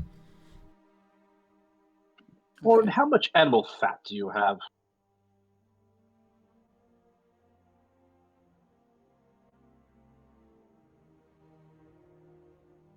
Kyra looks sorry.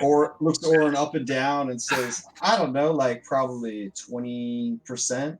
20%. Got him. Yeah, Got him. 20%. Jesus. I had to let the dog out. But anyway, if we find the hole, the air Right around pockets, do we want to do animal fat, or do we want to just shove some brambles in there and light them Well, up? So the earth around here is very clay. Yes, we could pack some clay in there, seal it over with some lard, and call it good. Does anyone need to pop a squat? We could always. Oh, and then burn it, and then that'll like fire the clay. Yeah, Yeah. I can produce flame. And if you put the whatever's burning in between the clay and the like that Oh, you're hole. suggesting we smoke them out. Yeah, No, it'll Sibo, I I mean, don't think we want to ship down there. I don't know.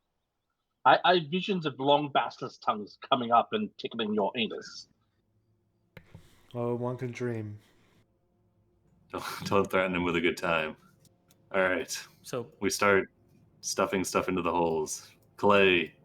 Yep. Whatever Sibo's doing. Brambles. Okay, and again, these are mostly a series of microfractures that are located like along this particular bit of stone. More than likely, this is part of the cavern below the soil that's kind of poking through. Okay, so should we actually do it to where we put like a bunch of little vegetation in there, and then like set that on fire and then plug it so that it floods the chamber with smoke too? Yeah, it'll burn up all the oxygen in that chamber as well. Yeah. Mm. So we are trying to kill them. I mean, Well, Yeah. we're putting them to sleep, Sibo, and they just don't ever wake up. I guess we could leave them if we want to. I take them think out. the plan was for I the think we basilisk should to be leave them. able to come back and continue. yeah, I think we should sacrificing. leave them. I think we should leave them. They'll eventually clear out that hole at some point, Or find That'll another be- way out. or find another way out, and that'll Yeah, I be mean- after. Right now, I mean, minus the 150 feet of rope that you guys left behind and the Petons, it kind of could be construed as an accident. But, I mean, you know. Oh, you're right. I don't think Sidon is going to take one look at this, and regardless of the evidence, is going to think this is an accident. Well, Far I too mean, vindictive. if Sidon was really upset about it, I mean, wouldn't he just be here right now and tell you how upset he was? I don't think he operates that way. I think he enjoys being angry, and then he is just going to shit all over us. But I think Oh, he but does I like think being would angry, know. and he does like shitting on people. Oh, I think he Yeah. would know. Regardless, the people we need to worry about are your Gaiuses, Yeah. who might come and search on their own. What did you guys think of Gaius? He's kind of handsome, He's right? very handsome. I agree. He's very He's a handsome. dick. Good God. I think he would look I better don't with like a his mustache. Yeah, but like being a dick doesn't change you from being handsome. Some people actually are kind of into that, you know. My sister, she's very into assholes, you know. Like the bigger an asshole, the more into the guy. Who's your sister again? Oh, Valerie. Oh, okay. Andronicus narrows his eyes at Kyra, knowing the rumors that she has heard about him, and knowing who the sister is referring to is. She stares at you, unblinking. I said what I said. I'm here to record, but you do what you think you need to do. Regardless, it was an incredible display of skill and strength. And besides, I mean, Gaius has his suspicions about us anyway. Let's just roll the dice and see what happens. Already done that. I'm for leaving them. All right, yeah, sounds good to I me. don't think we need to go out of our way to kill these creatures. Honestly, Yes. Okay. I think we've accomplished far more than we thought we would. To be perfectly honest, I think we should all go back to town and get roaring drunk. Wow, like 5 a.m. drunk? Is that the plan? Absolutely. All right. We got to develop an alibi. I gotta be honest with you. If we think Honora's gonna die today, Honora's gonna die today, guys. Yeah. No, and I don't know about the rest of you, but I'm gonna go get drunk. Kyra raises an eyebrow at Sibo, and she says to Julian, he's the kind of guy that when he was a kid, as soon as it was like a minute past midnight, he'd be like, hey, it's tomorrow. Just saying. You're spot on, my dear. I would make a I mean, future joke.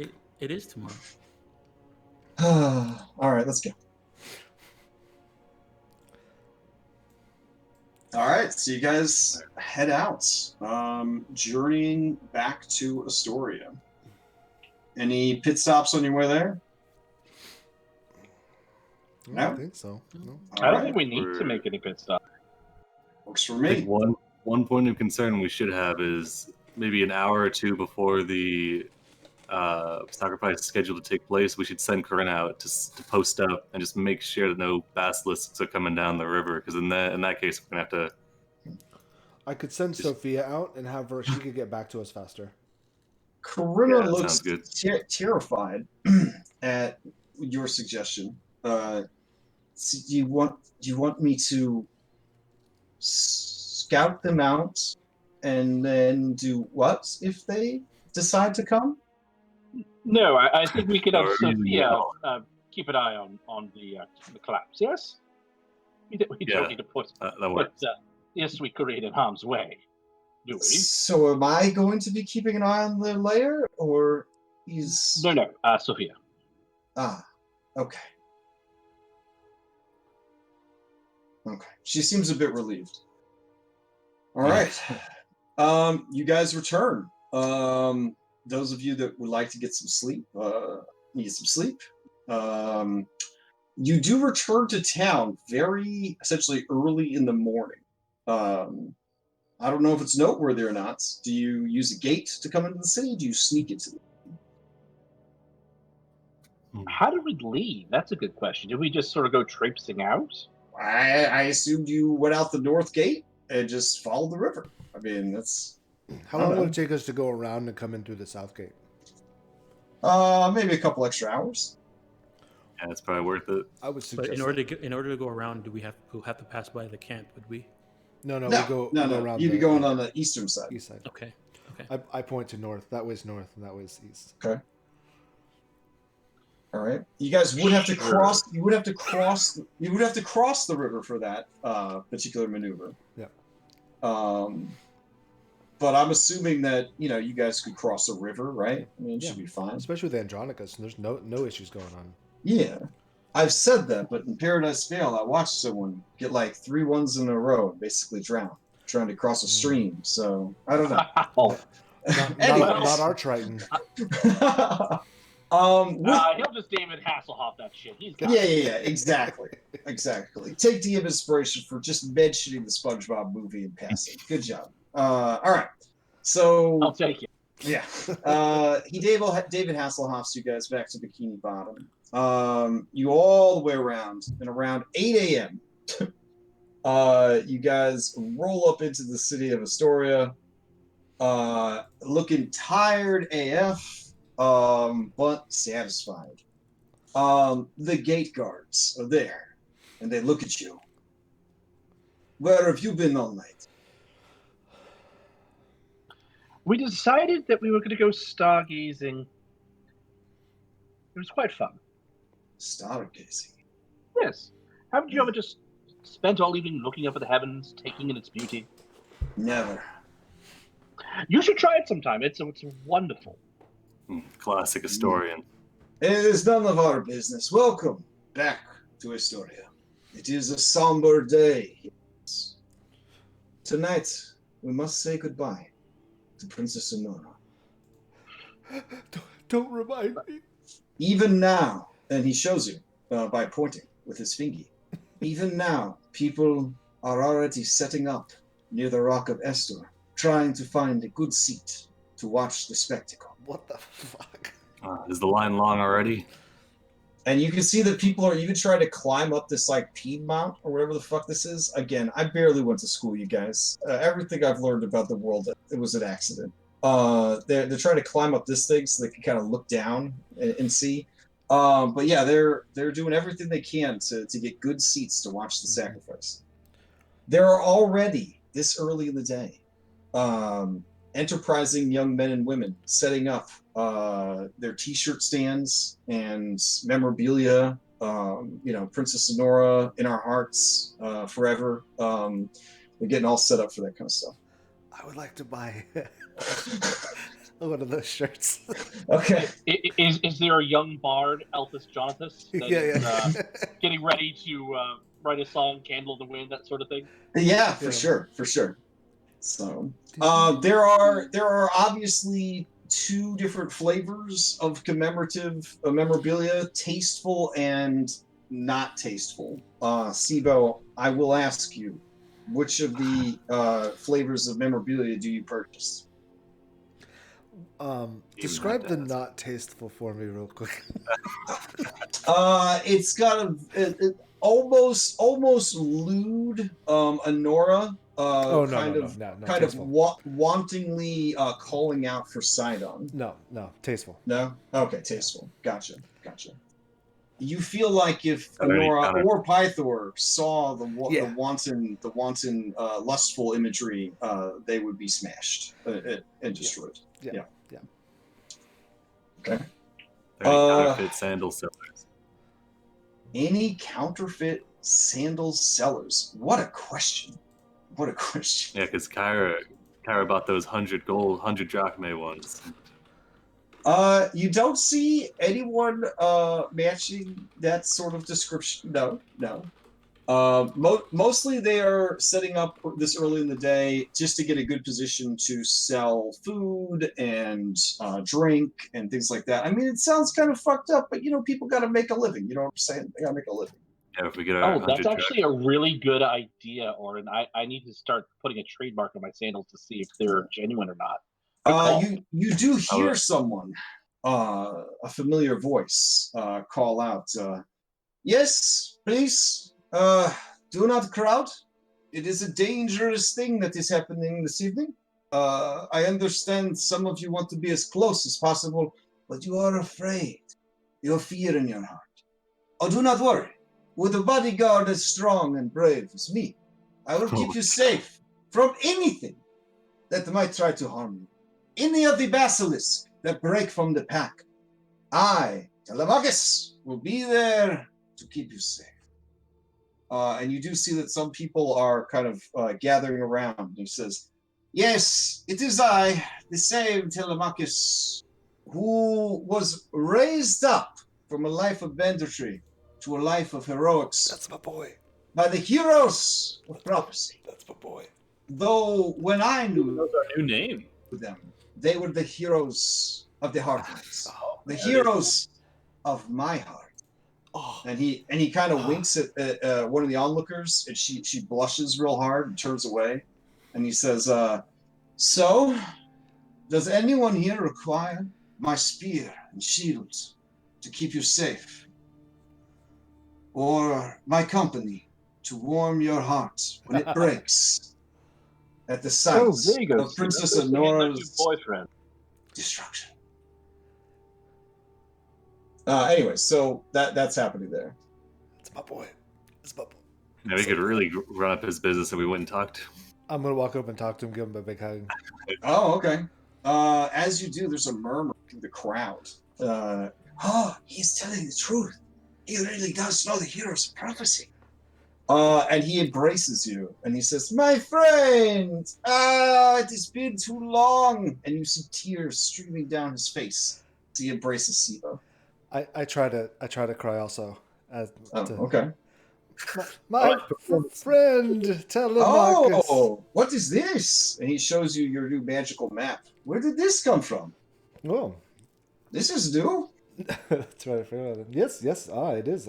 It was a gift from my dear friend Julian. And this, he shows you your dank healing potion. Yeah, this is a gift from an onlooker lift.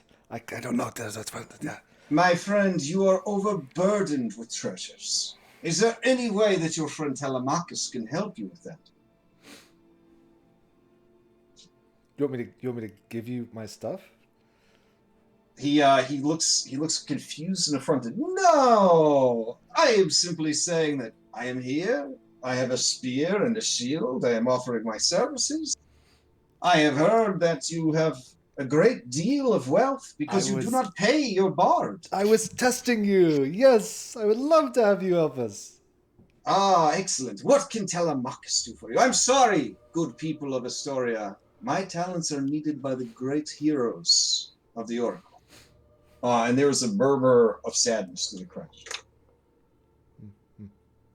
It's good. It's good. Come. Everyone's here. Of course. Oh, my friends, you dropped this. And he hands you your dragon chess set. Constantly it's falling out of my giant pocket. So many treasures. You're just exploding with them. Julian keeps his distance from Telemachus after seeing this. I love it. Ah, my friends! I have made it to Astoria, just as we discussed. Sibo here says you are in need of my services. I'll go up to him and say, I'm glad to see, Telemachus, that you've turned your business around and are seeking to help the people of the city rather than rob them. If you'd like to come aboard, we could make use of a guard. Kind of looking at the others. I don't think we can afford his services at the moment. Julian will kind of quietly say to Oren. Well, at the very least, we can buy you a drink. Orin, the stories are true. Oh, my friends. He reaches out to touch near your missing eye. I will kind of move his arm away. I'll say, do not worry. Soldiers get injured in battle all the time. You can save your pity for when I can no longer fight. No, friend, there is no pity. I had heard the song. The great fell wolves that came for you in the night. The mocking laughter of the Queen of Dreams. He stares at you very serious and says, I am sorry, friend, for the burden the gods have put upon you. I love this guy. It may prove useful in the coming days, so I'm not entirely forsaken.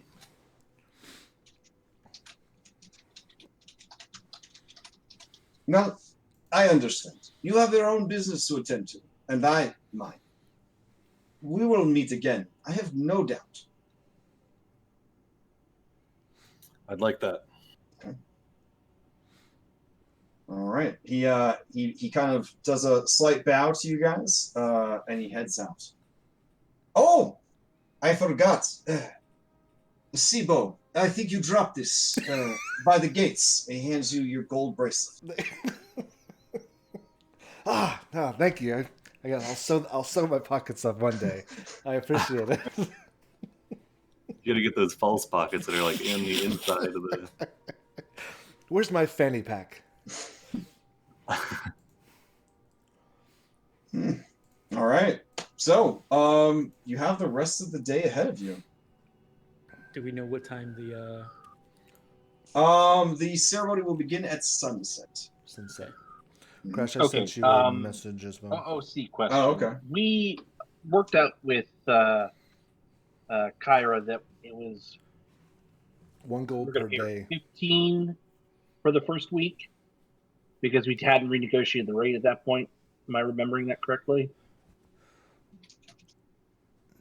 Because I feel like we had promised her like 5 gold a day.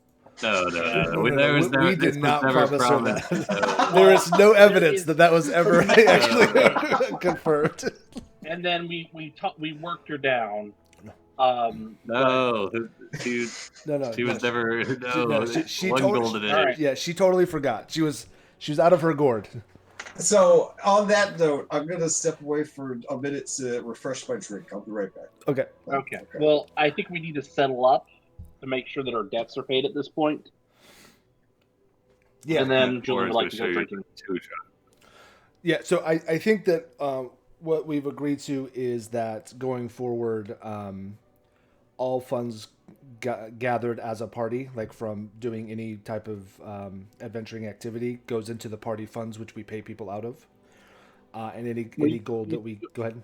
So adventuring activity or downtime activity? No, downtime is ours. Okay. Yeah.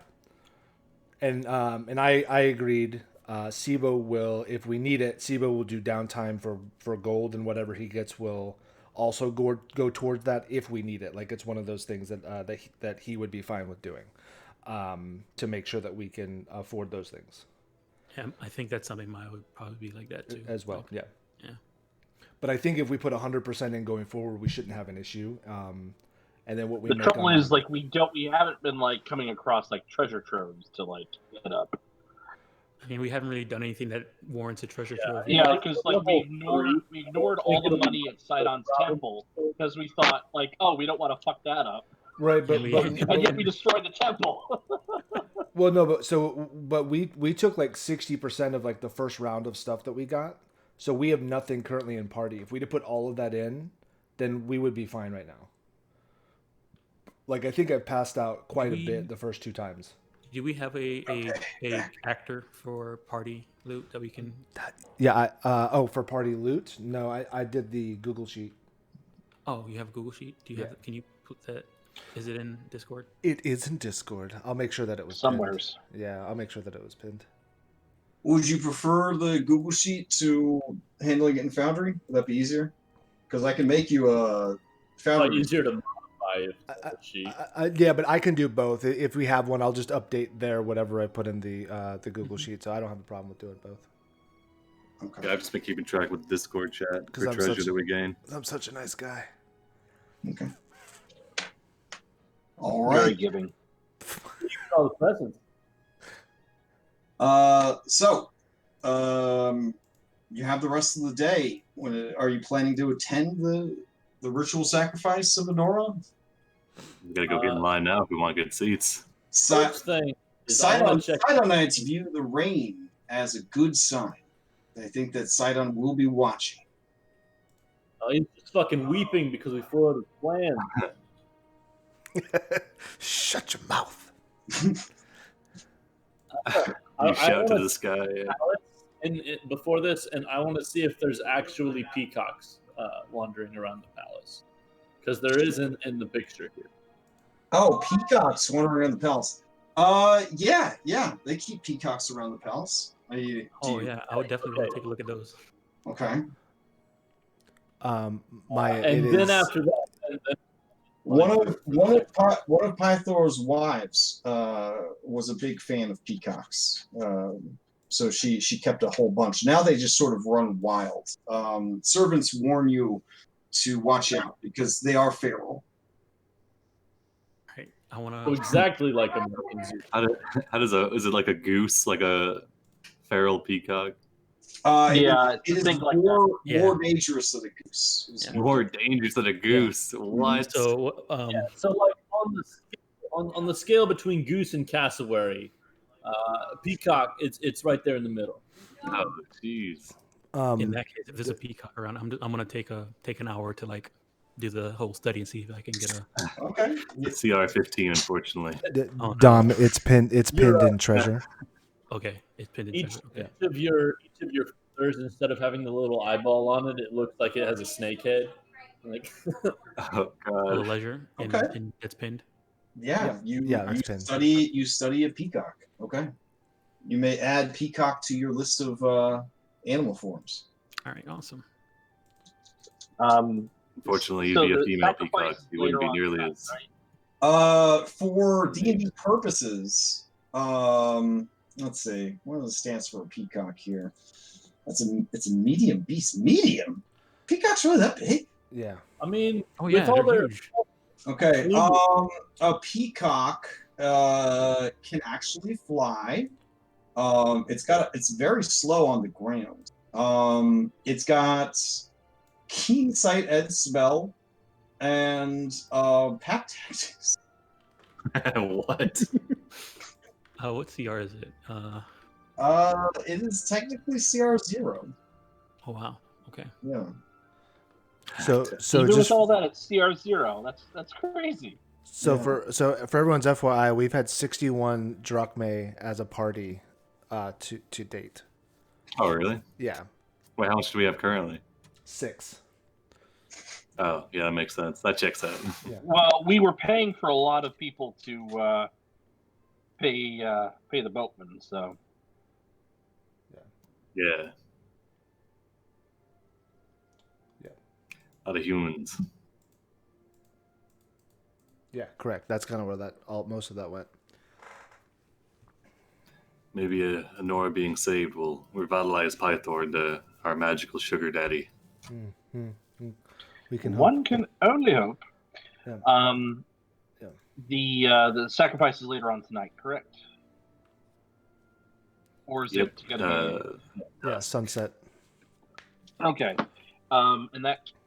Oh, good God. I think we need to pay the piper, literally. Yeah. By the way, how much do we actually owe her? Like if since we took her on, which was literally at the prophecy. Well, we just signed the contract, so I'm pretty sure we only owe 0 at the moment. Well, so no. Hold on. Something. We hired her on. She asked if we hired her on at the Oracle's temple. So we only have 6 inside party funds right now. Right. How much does each person have on them? Kyra assures you that you guys could just pay her later. She knows you're good for it. Someday you'll be drowning in money. I have 62 drachmae, guys. I have 13. Dang, I have 2. I'm at like 26 or something like that. 22. I have 38 drachmae and 56. Everyone should have a minimum of 7 from party funds, and then whatever you made from. Yeah, but some of us have been spending money to get things fixed. No, yeah, that's fine. But I'm just saying, like, 7 from that, and then everybody's worked at least once or twice. Yeah, my first work, I lost money. That's right. Your first work. That's right. When did this 7 get distributed? Was that today? No, that's from back in the day. That's like from November 1st. I probably have it already. Yeah. Yeah, you guys will be fine. You guys will be fine. Obviously, she wants to see and record the story. The money's, secondary to the adventure. Yes, but if you keep bringing it up, I don't. It's kind of making money, making these stories and going out to places and getting tips and stuff like that. Yeah. No, but seriously, do we have an idea of tips are to ensure promptness, and that's her money. That's usually how that works. Yeah. Do we have an idea of how many days have been a part of the contract, like the shore leave? She says let's just start from today. Good. Okay. Good. We're settled. Good. Whew. God. Wow. First time we haven't been in debt. Yeah. Well done. That's crazy. I don't know. Like, I'm happy to be your accountants. Did we turn away Telemachus? Is that what just happened? Yes. Yeah, we didn't have enough money. I mean, if I would have heard that, I would have been like, yeah, I think we're good. Sorry, I was busy. I said he'd see you guys around again. He understands the situation you're finding yourselves in. Look through your pockets, Sibo. He knows how we're doing. So he knows I have 60 drachmae. Wait, are you sure? He knows you. Yeah, are you sure he's still? Yeah, exactly. You had 60 drachmae. How much drachmae do I have, Crash? You have everything, including all the stuff you dropped. That's what I was saying. Yeah, he's up and up. I totally trust him. Yeah. All right. Okay. All right. Drinks are on you then. Yeah. Absolutely. Sibo. So are we going to go carousing, or are we going to go our separate ways? Because I have plans otherwise. I just want to see Sibo do a keg stand. Keg Sounds stand like carousing in the background. You mean a barrel stand? A barrel stand. I think it's like a mug stand. Aw, don't underplay the alcoholism of your species. Come on. No. I've seen the shatter, I think it's more a Sibo. size thing, not what can consume thing. All right. So I'll just go round robin then. Andronicus, do you have anything that you plan to do leading up to the sacrifice? So we have like a equivalent of a work week of stuff, or No, it's a couple of hours, and you guys have been up all night. Well, other than checking out the peacock, that was all I had planned. Okay, so maybe you catch a nap or something. So do we have like a way to cut in the line, or do I need to wait in line for everybody? Like, oh no, I'm holding my friend's spot. Ooh, yeah, you might want to claim a spot. Yeah, man. I'll do. I'll old places for all of us to Yeah. find. You're not even B-list celebrities. Yeah, people only have like a 10% chance of recognizing who you guys are. So, Moment. okay. So you're gonna go hold the spot, Andronicus. Got it. Okay. Julian, what is your plans for this? Well, if we're too old doing separate things, in that case, Julian is going to feel like he can finally take a breath, celebrate a little bit. He's going to get several skins of wine. He's going to grab his satyr friend, and they're going to go party in a room together, away from everybody else. Oh, okay. All right. Laureus has been waiting a long time for this. He's ready. All right. So you guys go off to rest, relax, and enjoy the company of each other. Fair enough. Yes. Maya. And then crash and have a nap afterwards. Oh, absolutely, absolutely. Maya, anything from you? I guess after spending an hour with those peacocks, she'll probably go take a rest. Actually, she'll probably go check on Porcelain. Okay. See how if he's doing okay with Pythor. Oh God. By all accounts, doing okay with Pythor. Yeah. Okay. I think that we'll have to follow up on that one. Okay. All No right. problem. I almost was expecting Maya was gonna check on Porcelain and Pythor. No, don't take my piggy away. You're not wrong. You're not wrong. What about you, Oren? Do you have anything you're planning to do? Oren will go and replenish his supply of rope and pitons, and then we'll go hang out with Sibo in case Sophia shows up. Okay. Fair enough. All right. Sibo, do you have any plans? No, probably do a bit of writing to my wonderful patron and let her know kind of the update. I will not write what we did. Okay. As of yet, out of fear of possibly other things coming to light from other people, because I don't know how secure our line is. How you want a secure line? Still, so I would say I would not. But I'll say things are coming. Excited for the night, not realizing that like I'm saying I'm excited for Nora's sacrifice. Anyway, and then go drinking. And if Oren's with me, I will literally nonstop talk to Oren about Noriande and different things and kind of the correlations between the different similar races here and there, and basically give him the entire spiel that I gave Julian the first time I gave Julian, which is like 3 hours of me talking nonstop. Okay. So, sounds good. Maya, you stumble across an encounter that could make or break all your hard work. Oh no. As you ask servants about the status of your pig, they do eventually lead you to a recreational lounge where the pig is currently eating just a massive bowl of brandied dates. The pig is incredibly drunk. It is leaking shit from its hiney from the amount of bad foods it's been eating.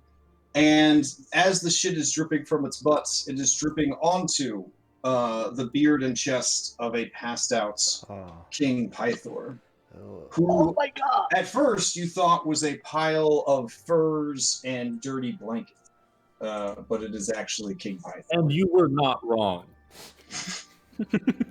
All right. Seeing you, Porcelain lets out a squeal of joy and then goes to run towards you, but drunkenly slips and falls off of Pythor. Pythor awakens, and his eyes are wild and ready for battle.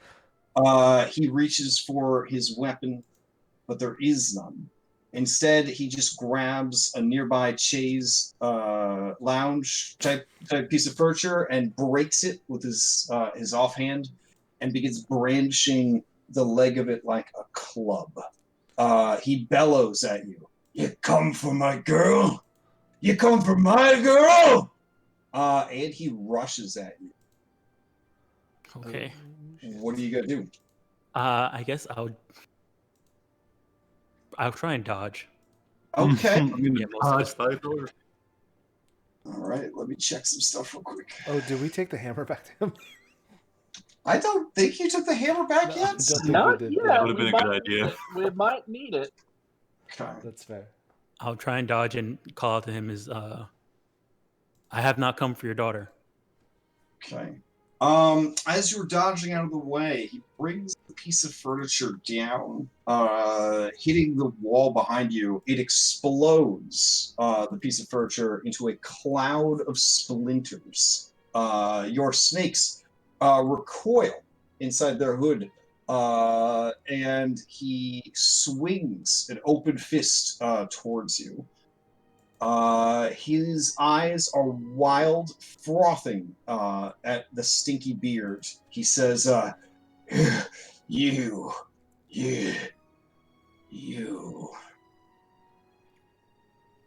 And he kind of stares at you. Are you wearing your mask? Yes. Okay. As his eyes lock with yours, he says,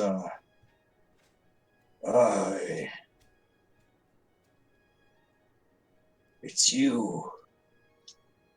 I didn't think you could come and go like that.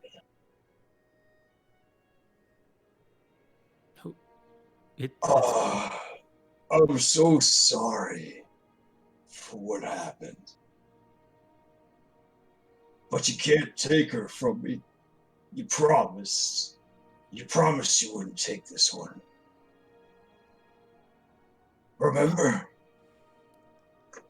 Pythor. It's me, Maya. I'm gonna assume he's talking about Hexia. It's not Hexia. Maya. Oh.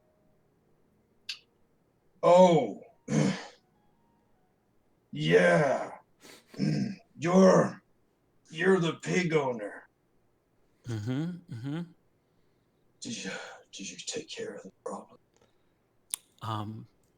We have something, but I don't want to say anymore because you never know who's listening. I need to know if I need to go across the river and kill every one of those Sidonites right now. Oh, shit.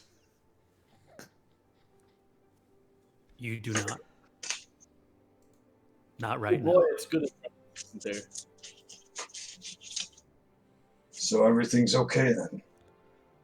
As far as we know, yes. But I can't talk about it. No. So I should let Honora go then. It's very hard. I know it's very hard, but yes. And she should come back to you today. Guards! Release the princess from the dungeon.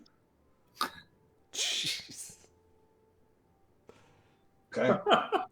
It's the recently renovated dungeon, so it's actually quite nice. Yeah, he means her bedroom. They go to retrieve the princess from the dungeon. Oh, no. The princess is not amused at being retrieved from the dungeons. Oh, God. Better that is not there that I was expecting you to say. She looks at her father with a stone cold gaze of complete disappointment and confusion. And he says, don't worry. Everything's gonna be fine. And he places a hand on your shoulder, Maya. His hand's so big that it encompasses your shoulder, your neck, and your entire upper arm down to the elbow. Oh man. He's a Jeremy Crawford medium. He's a 1.9 right now. He feels, you feel him begin to squeeze the bones in your body, threatening to break. These heroes took care of everything.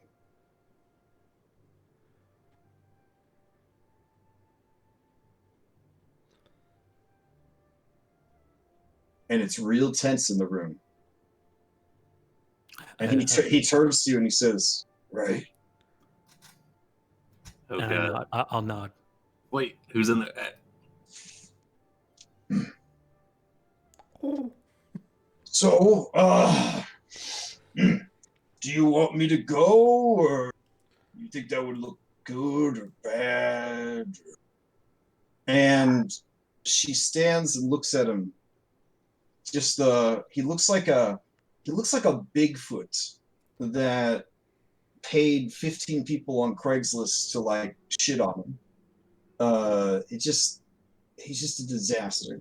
And she's like, I don't think that there's time for you to prepare yourself, Father, for a public appearance. Maybe it's best if you just stay here. And he starts. You see tears gonna leak from behind the tinted glasses, and he wipes a big snot bubble away from his nose. I'll just stay here with the pig, I guess. I wouldn't want to cause any trouble for you. That'd be great. And he picks up the pig delicately in his massive hands. It squirts poopies out the butthole because it's been eating nothing but brandied dates for the last hour. And the two of them sort of teeter and totter off to find more fun in the palace. The pet owner in me is just like dying inside because of what that pig is eating, and it's just so fucked. I'm afraid we're gonna lose that pig. He's a Bork legend, right? So hopefully he can survive that. I hope. We don't know. I hope. So Princess Honora says, so thank you for freeing me from the dungeons. Mm-hmm. I suspected that he was going to try something like that. I really didn't know how to stop him without it looking like I was trying to avoid the sacrifice. So you helped us all save face today. Thank you. I'm glad I can help. And I wanna like do a look at her and see how she's feeling. Is she's like scared or? Oh, give me a blind insight. All right. Am I blind? Yeah, blind's on insight.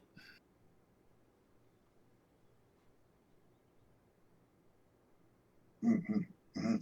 And she seems stoic and not worried at all. Like she is owning the situation. Okay, perfect. If anything, it kind of seems like she's into it. Mm-hmm. All right. Well, I just came to see how Porcelain was, and he seems like he's doing okay, I guess. But if you're, I'm pretty sure the sacrifice is happening in a few hours. I don't know if there's anything else you would want to do. If there's anything else you need from me, let me know. She narrows her eyes and says, I know you have your own business to attend to. I don't know the rapidity of which those tasks must be completed, but if you could afford some time to stay, make sure my father doesn't do anything crazy. I don't want my sacrifice to be for nothing. If his rage and grief push him to violence, we're right where we started again. Or worse. I understand.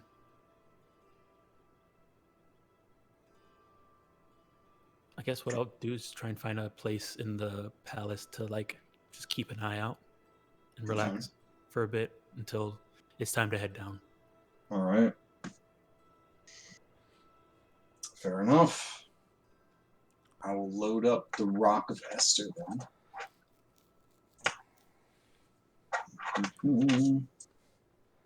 So Sophia doesn't return with news or anything? Nope. Okay. So let me tell you now about what they call the hanging cliffs. Sounds like a Witcher place. This is a very violent layout. Very violent layout. Oh, is it the cliffs that hang, or the people on them? No, they hang when their people die. They hang them by their feet off the cliffs. It's hundreds of feet down, and they leave them there until the bodies are no longer attached to the ropes, which they believe is being taken by their deity that lives under the water. When you pass by them on ships, there are thousands of ropes hanging there. It's quite a sight. Interesting. Hmm. More environmentally friendly than burying, I'd imagine. They're hemp ropes. 1, 2, Nice. 3, 4. Who am I missing? Oh, Andronicus. All right.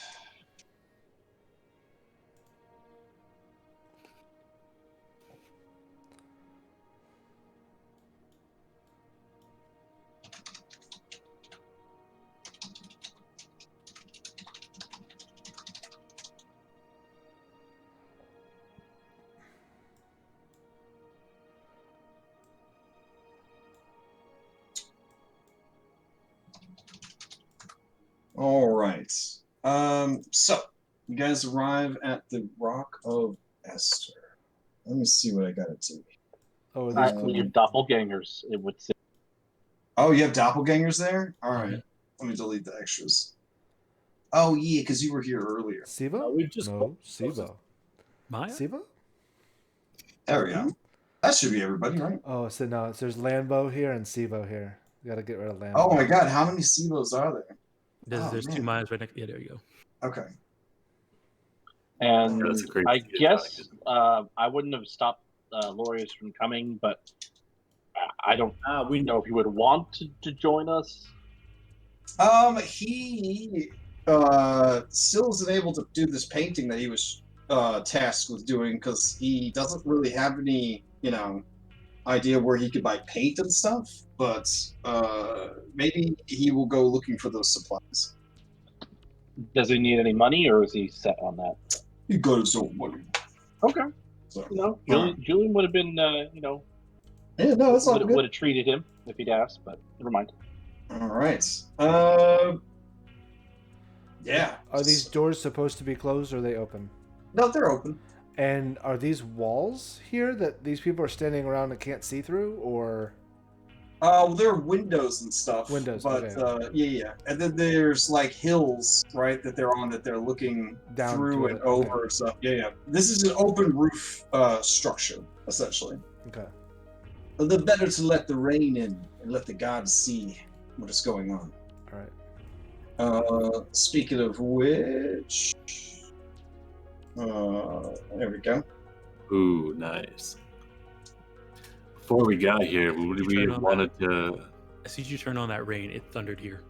That's Oh, awesome. spooky. Crash controls the weather. Next level. All right. So Gaius is already there.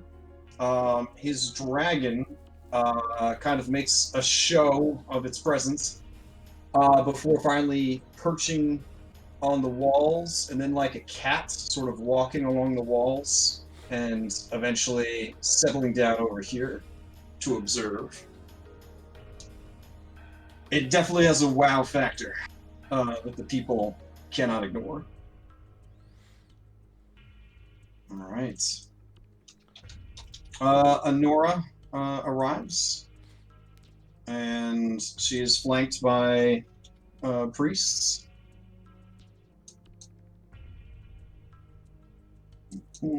Betrayed priest. Oh. You have no idea. You have no idea. All right. So, she is wearing an all-white dress, nothing underneath. She is brought down into the water, and then placed upon the stone. I would probably be walking around this area. Okay.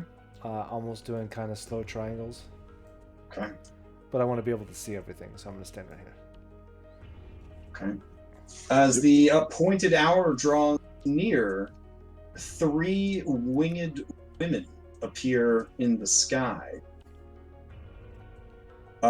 You see harpies come to roost in the nearby tree. Shit. Only know if he. Homely. Were they checking weapons at the door, or are we fully geared? Yeah, you guys are fully geared. Okay. I'm gonna look to Julian. Just kind of like, you can see some determination. Like, if we have to, I'm going in. Yeah, I'll actually walk in seeing that and step over by Andronicus. This is going to get messy. Okay, across the river, you see at least 15 centaurs and 2 cyclops, or cyclopes. They seem to be watching from across the river.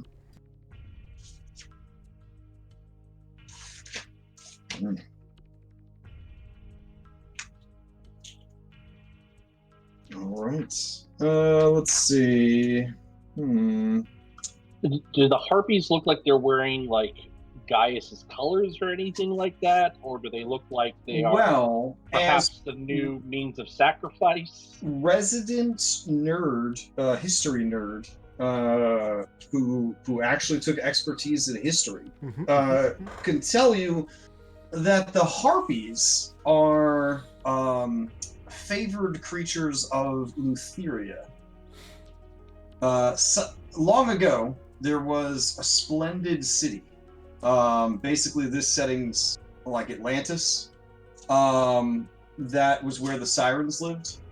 The sirens fell out of favor with Sidon because they didn't sing a song he liked well enough.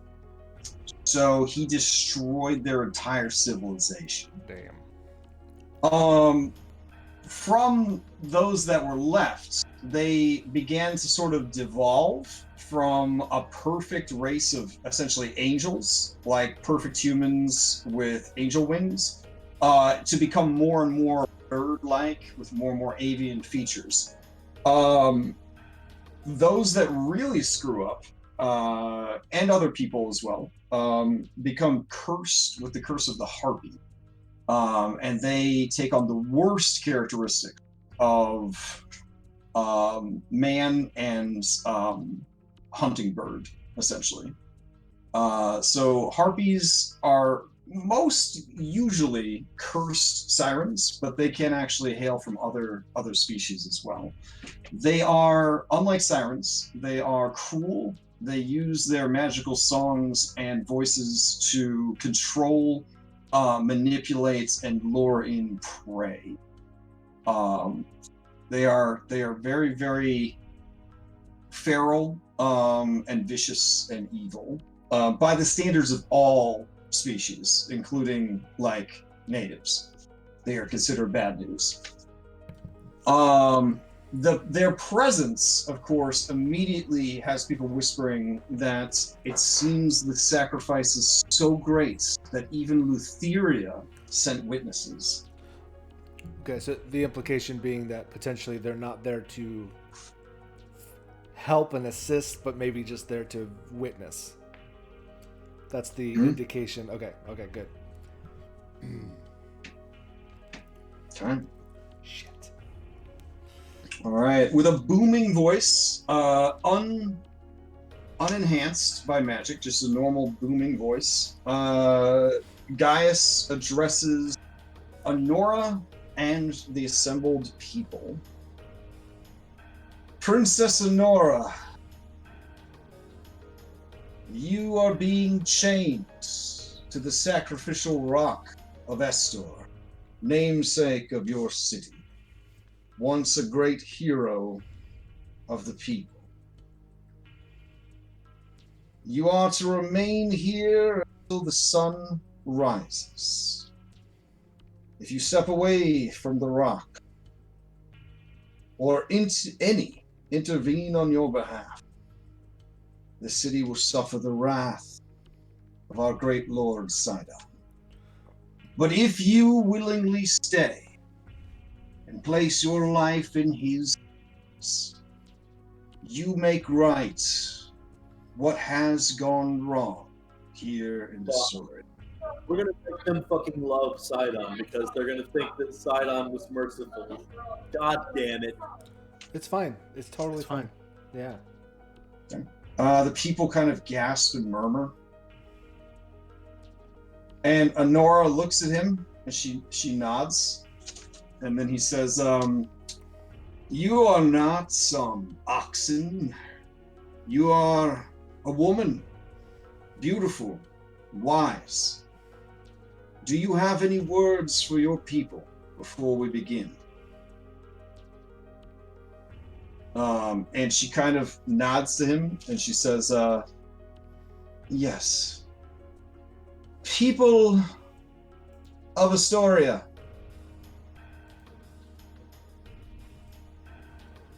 I stand here in the rain, in the elements, in the eyes of the Titans and the gods, willingly sacrificing myself for you. We have strayed from oaths, from promises, but more importantly, from ourselves. We defined ourselves by our great ruler, Python. But it is no secret. He has fallen on the hardest of times. His heart is broken. In his defeat, in his time of need and weakness, we faltered. We let ourselves go as he let himself give into grief and sorrow.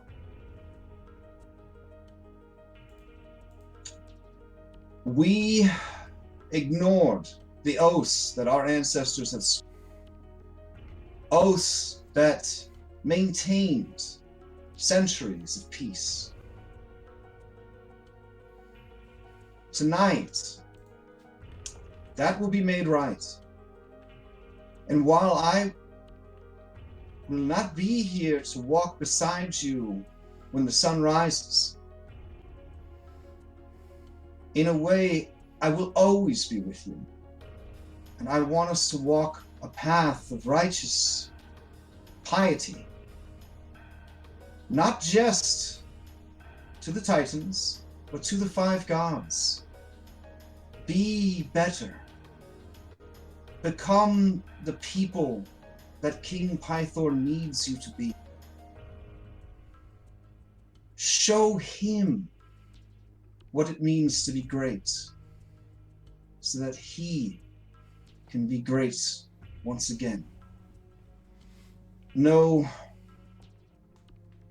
that though my life has been short, every day has been spent in service to you. I love you. I love you all. And you see her 3 layers of Witcher 3 mascara begin to smear a little bit because of the rain, obviously. Yeah. She wipes at her eyes and the chains kind of clank angrily, and she turns and faces the river. In the tree, the 3 harpies hum to each other and preen and croon, occasionally hissing at people that get too close to their tree. I think when she finished her speech, I would have yelled out, "Thank you, Princess Honora." As you do, other people begin to shout that as well until the whole crowd is just sort of slowly chanting Honora.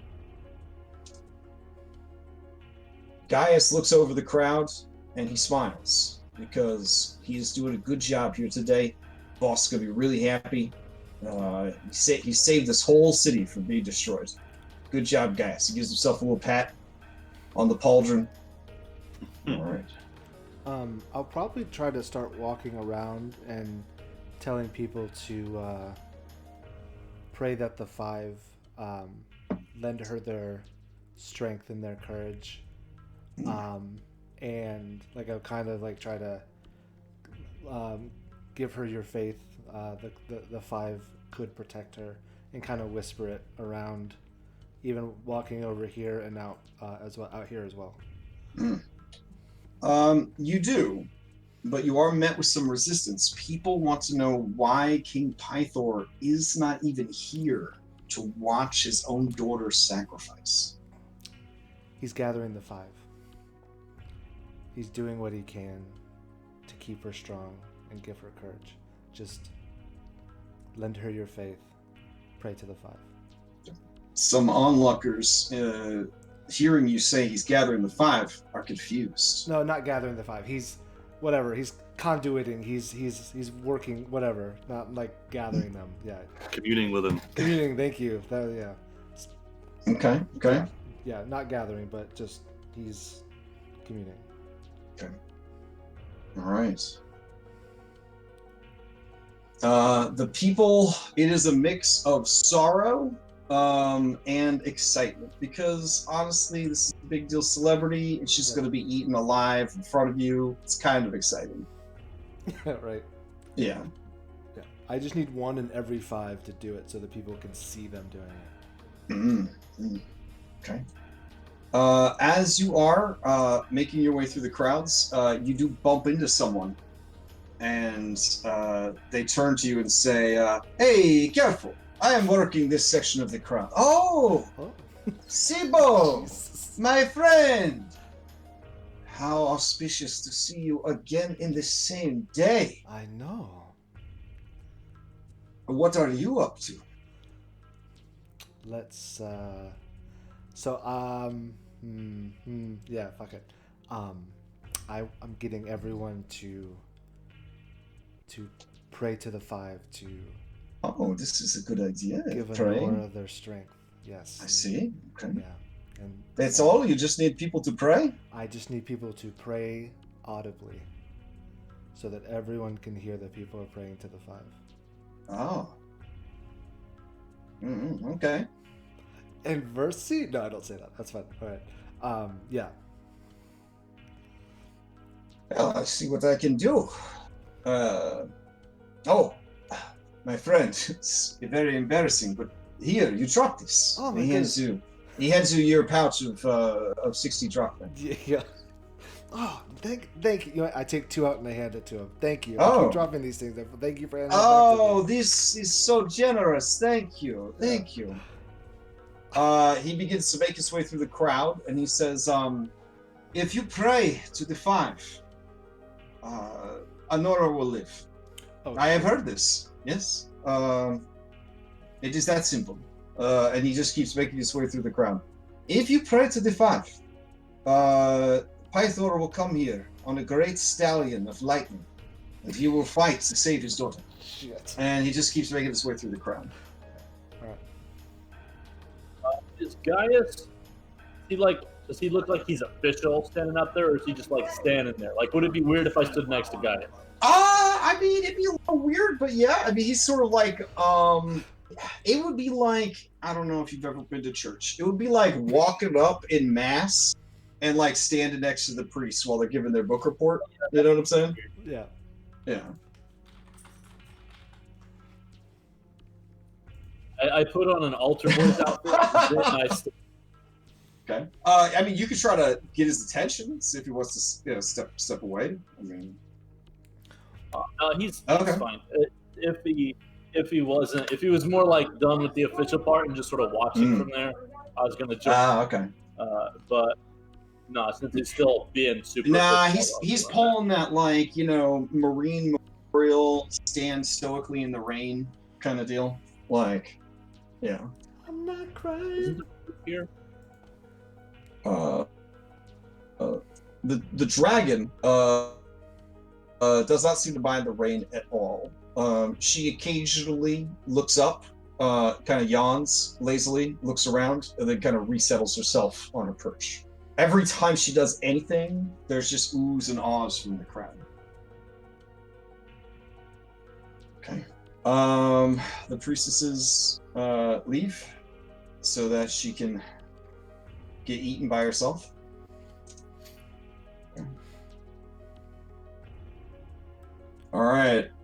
Orin, you hear in the melody being hummed by the harpies, your name.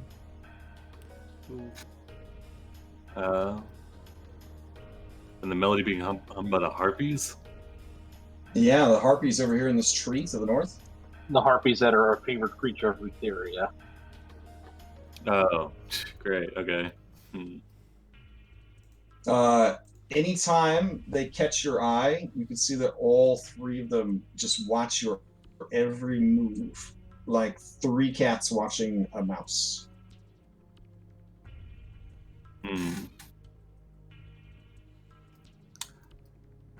I'll kind of brace my shield and like lower my my spear towards them a little bit, and then continue watching the river behind them.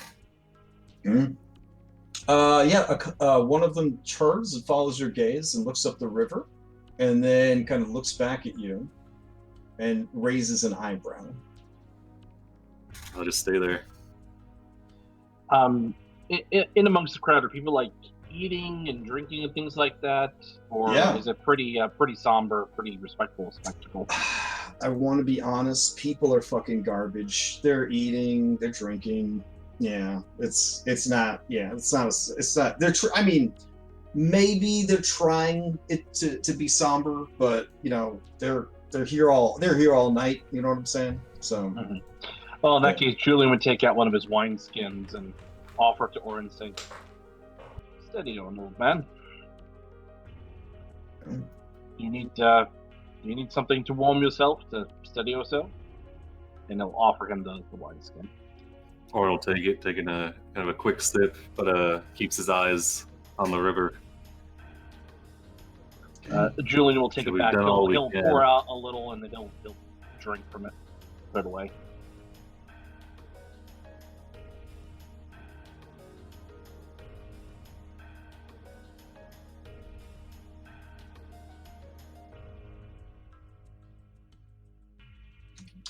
All right. You said that the sacrifices in Mitros are all minotaurs, right? Minotaurs battling, like that's considered a sacrifice. Minotaurs are very much second-class citizens in Mitros. Yeah. And they will have them battle to the death as ritual sacrifice before big events at the Colosseum. Rich people will have them do it at their funerals. There's a lot of times that they will do it. Are minotaurs the ones that are cows that have been cursed, or is it people that have been cursed? No. Minotaurs are. There's two types. There are people that have been cursed, and then there are people that have been cursed that have had babies, and those are basically pure-blooded minotaurs. Okay. So they lack a lot of the cursed qualities, and they're more akin to like the minotaurs from other D&D settings. The first generation, like cursed ones, they're the ones that appear more human than bull, and have like more magical qualities, like shape-shifting and crazy stuff like that.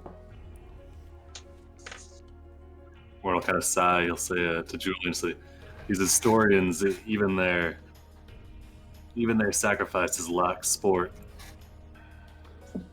Well, we don't exactly want sport to be had here, now do we? And he'll say this very quietly so that nobody else can hear it. Mm-hmm. At least the minotaurs are given a chance. One of them is. There is something to be said for that, yes. Okay. The hours tick by. As it gets closer to midnight, a hush falls over everyone, and they get very excited and scared because this is around the time where the basilisk would be showing up.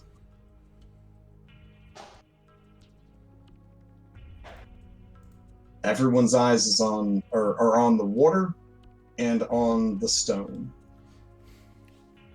Honora, for her part, has stood, not sat, but stood, essentially naked, except for, like, at this point, a transparent white robe, just staring at the river.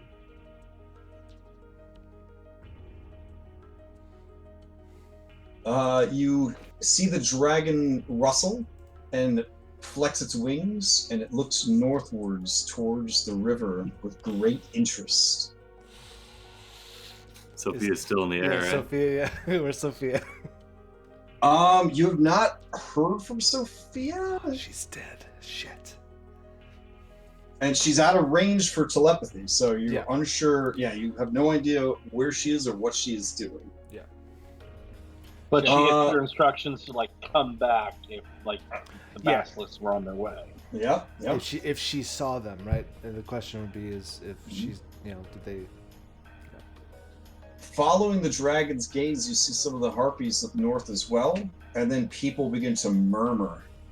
And excitedly and frightened, they point. You see drifting down the river a log. Asshole.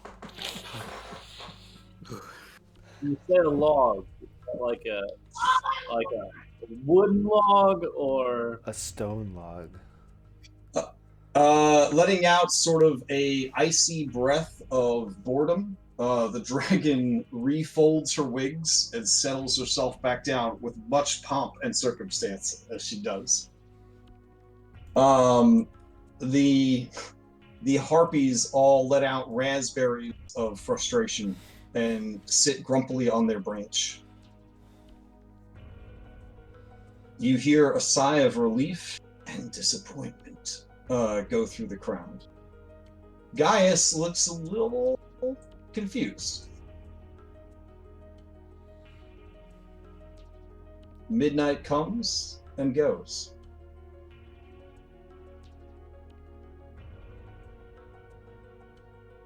Another hour passes. Gaius shows no signs of weariness as he stands soaked by the rain. Stoically looking to the north, looking out at the crowd, looking at Honora. Honora has not moved, almost like she's a statue already.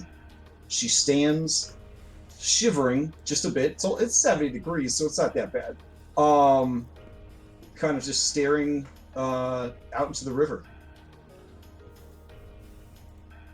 Julian's going to lead into Oren again and say, not only is Gaius an asshole, but I mean, clearly he has no imagination. It's just boring. He's able to stand there, mindless, for hours. Just look at him. His dragon can hear you. I don't know. Yeah, no. Metrarians have no time to sit around and you do hear watch one person. people praying to Mitros, the goddess of sacrifice. And those prayers are picking up in popularity and intensity. People are daring to hope that the princess will last the night. I'll see if I can get eyes with Telemachus and kind of do like the recycle. You there! I heard your father is sick. If you pray to the five to save Princess Honora, he will recover. Oh, he shit. Will. And he just continues doing that through the crowd. I like this guy.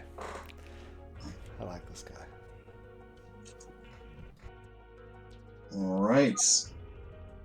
Time continues to pass. Gaius is starting to look perturbed. So I want to use thaumaturgy to, like, whenever I hear anybody start of like muttering that they're unsure about what's happening, like, oh, maybe she's not gonna be sacrificed. I want to use thaumaturgy to make it to where it's a little bit louder so that more people hear it. So it spreads more doubt. As he hears the prayers and the doubts, he eventually motions to one of the priestesses. She takes his spot, and he walks right through the crowd, past you guys, and over to the window here. One of the harpies flutters over and perches. Do you eavesdrop? I'm too far away. I would. I quickly Julian will scooch around and see if he can hear something. Okay, yeah. Give me a blind perception.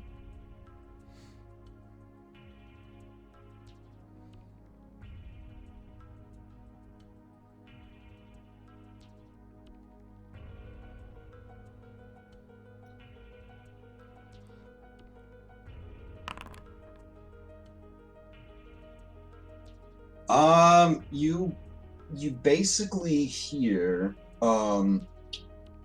servants of the Mistress of Death. What's going on here? Can find out. Is basically what you kind of hear. So,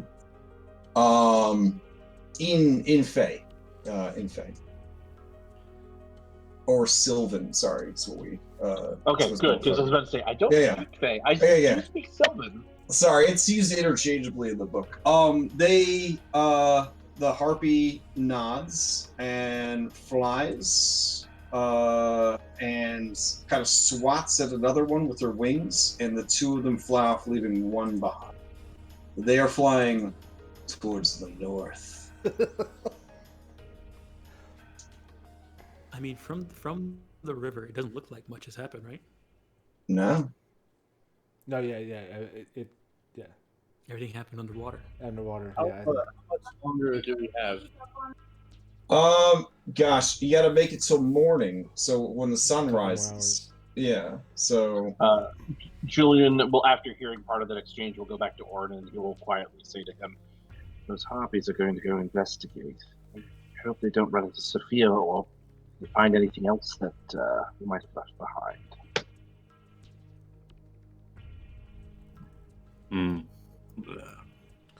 I don't hope. Yeah, I'll keep my voice low. Hopefully, they're not much for swimming. Yeah. We'll have to see what happens. Does Honora have like a tiara on or like a crown on? Nope. She's just wearing a soaking white robe, and that's it. Okay.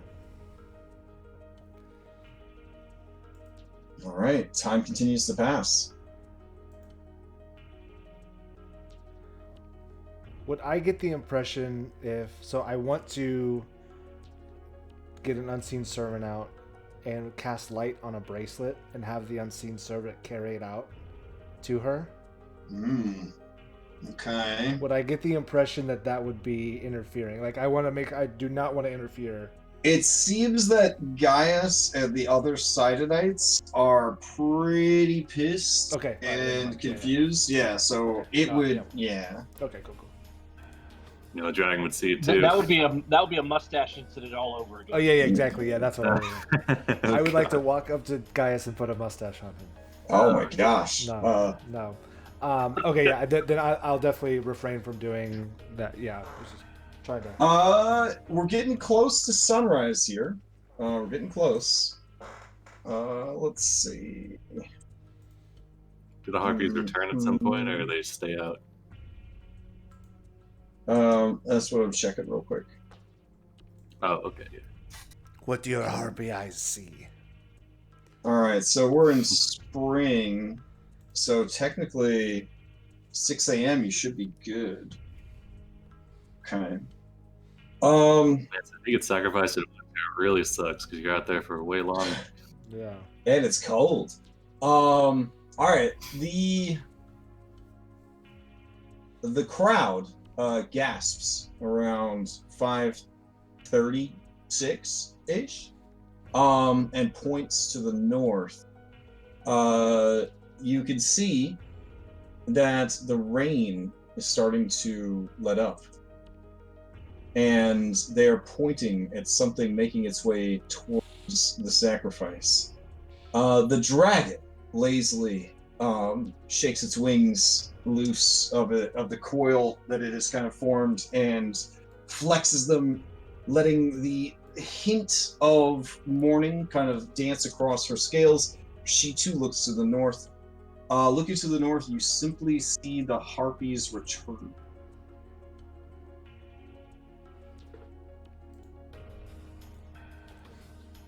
Does it look like they're carrying anything with their... Nope. Okay.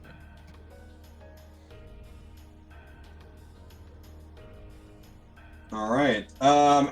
As they arrive, Gaius looks to them, and the leader, ?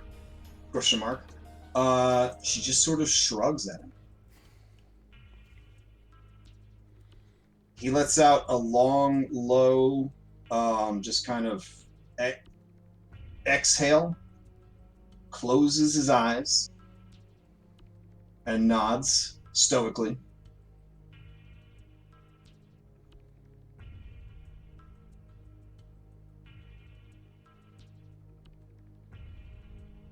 And as the minutes tick by, you watch the sun rise in the east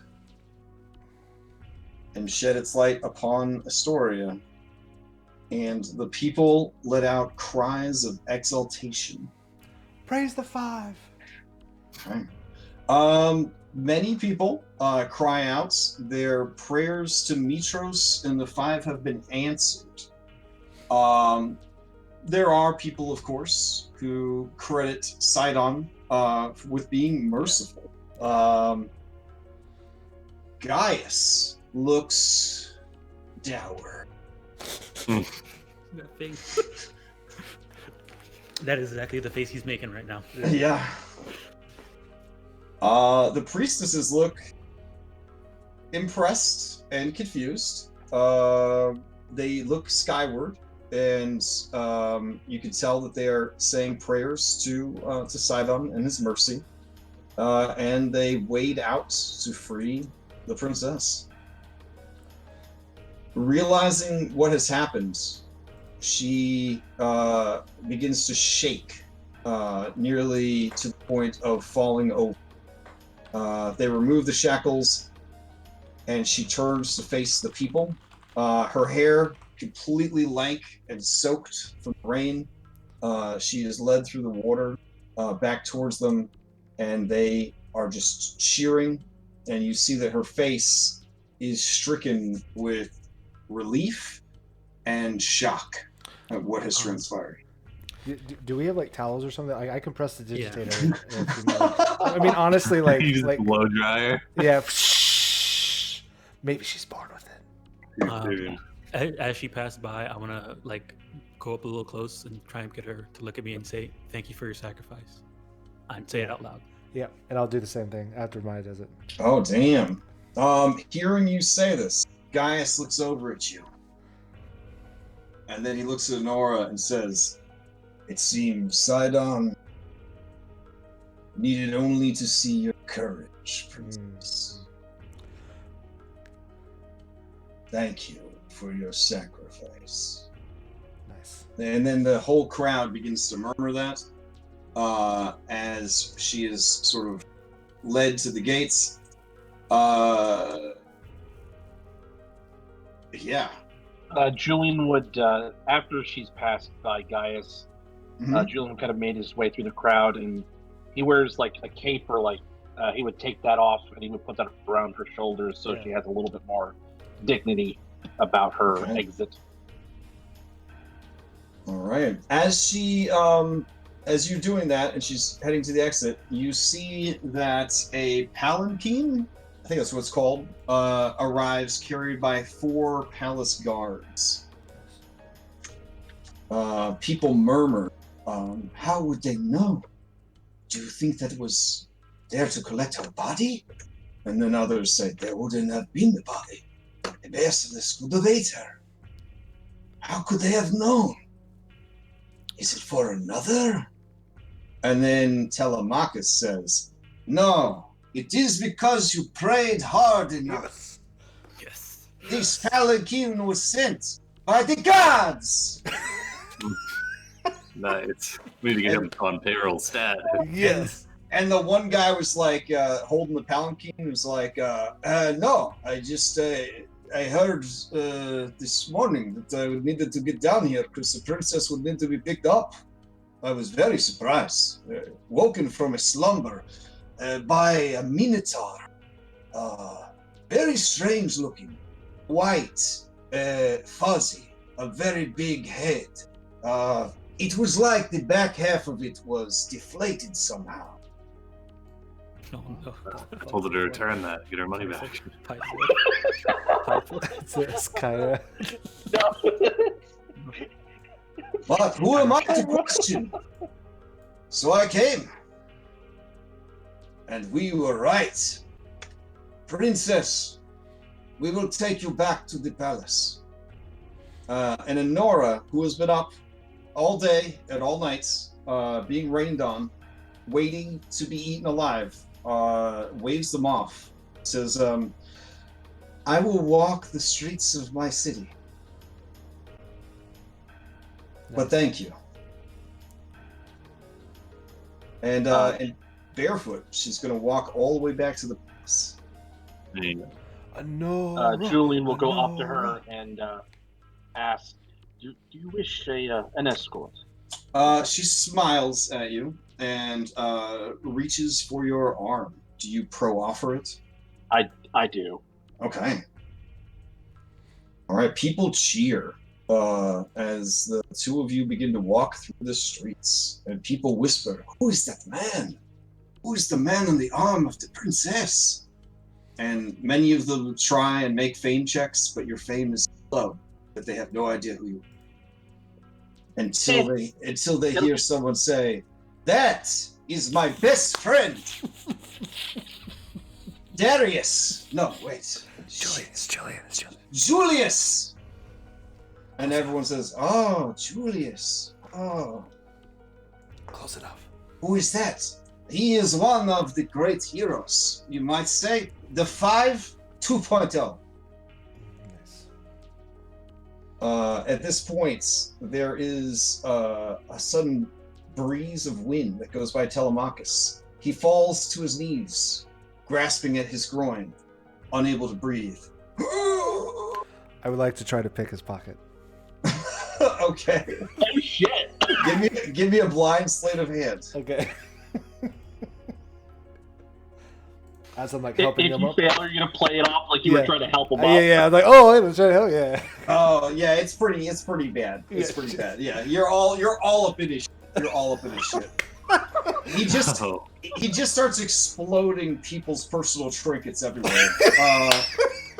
The crowd is like, hey, that is mine! And many people begin to mob Telemachus. Thank you, little boy. This man is a thief! Good thing he's friends with Julius and not Julian. Yeah, right? Yeah. That's great. All right. That was beautiful, Steve. That was beautiful. Yeah, well done, sir. So out of character, of course. Yeah. Before we leave, I'm gonna turn to Gaius and say thank you for saving Astoria. Nice. He has sort of the same look he always has as his miniature, and he says, that girl saved Astoria. I simply did what I was told to do.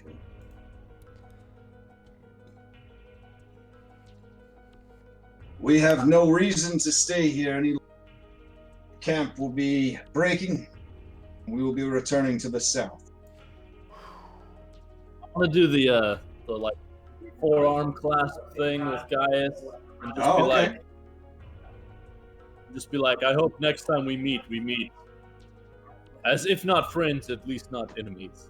He narrows his eyes and says, You remind me of a great athlete that competes in Mitros, or did, till he faded from the memory of the people.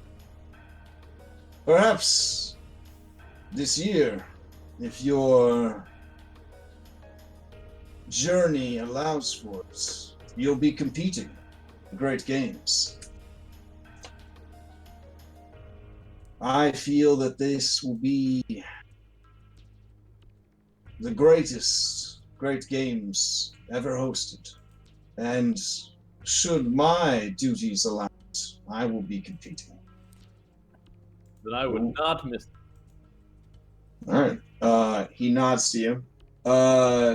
And then in like a super dope dragons in anime situation, his dragon pounces as she flies past, does one of them cool like jump flips, lands in the saddle, and they fly off.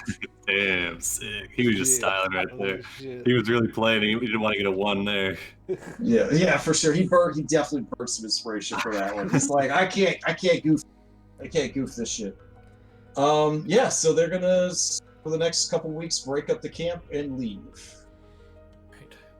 All right. Before we completely leave the rock, is there like a sign, like a hand gesture that represents like the 5 gods? You know, like the Christianity, do like the cross. I guess it would be kind of like the sign of like a pentagram, because they use a star, because a lot of people believe they came from the stars, right? Because they came from beyond the barrier, of outside the world. And there's 5 of them, and a 5-pointed star. Yeah. Nice. All right. So Warren will finally stop looking from the river. He'll make eye contact with the harpies up in the tree as they return. He'll make the gesture of the 5 gods across his chest, and then he'll turn and leave. Oh, okay. As you turn to leave, the 3 harpies start up a very common funeral dirge. Ooh. Such as the beauty and magical enhancement of their song that many people nearby stop in their tracks, mesmerized, and stare at the harpies. Like zombies, they slowly approach them. The guards nearby who made their saves ready their weapons, but are afraid to attack. Do you turn to look at them, or do you just keep walking? Well, the guards are too afraid to deal with these guys? Only a couple of them would have made their saves, statistically. Like, I mean, I could roll each of them. Okay, yeah, I got Yeah. you. Am I going to get in trouble if I start some stuff with harpies in the middle of the city? Harpies are monsters. Nobody respects harpies. So. I mean, if you want to kick stuff up, notice? we'll come to your aid, but it's gonna be a couple rounds. Yeah. I mean, I'm still able getting- And was able to pick out the main harpy? Yeah, there's definitely one that is leader of the other 2. I want to sling out a javelin. Do I have the javelin of lightning on me? I have it in my character sheet, but I don't know if that means that I physically hold it as well, or do you have it on yours? I remember on the way back from the I mean, Basilisk, you asked for it. for dramatic purposes, it's pretty cool. At it. Yeah, on the way back from the Basilisk, you asked for it. You definitely have it. While we were walking back from Basilisk, Okay. you got it. All right, so you chuck one of them over. All 3 let out squawks, unladylike, unsong-like squawks, more like vultures, of pain, and scatter, flying north and west away from the city. The people break from their stupor and they look around confused. I start singing the same song. I'll go recover the javelin. Nice. All right. It'd be cooler to walk away, but I gotta go pick it back up. Oh, for sure. That javelin needs to have the ability to Now, I'm just saying, if you had Telemachus, he could be your javelin jockey. Saying. Yeah. He could be I don't know picking if up he'll- I that don't shit up after yeah, the he'll- fights. For every he'll- 4 you throw, only 3 come back. Yeah.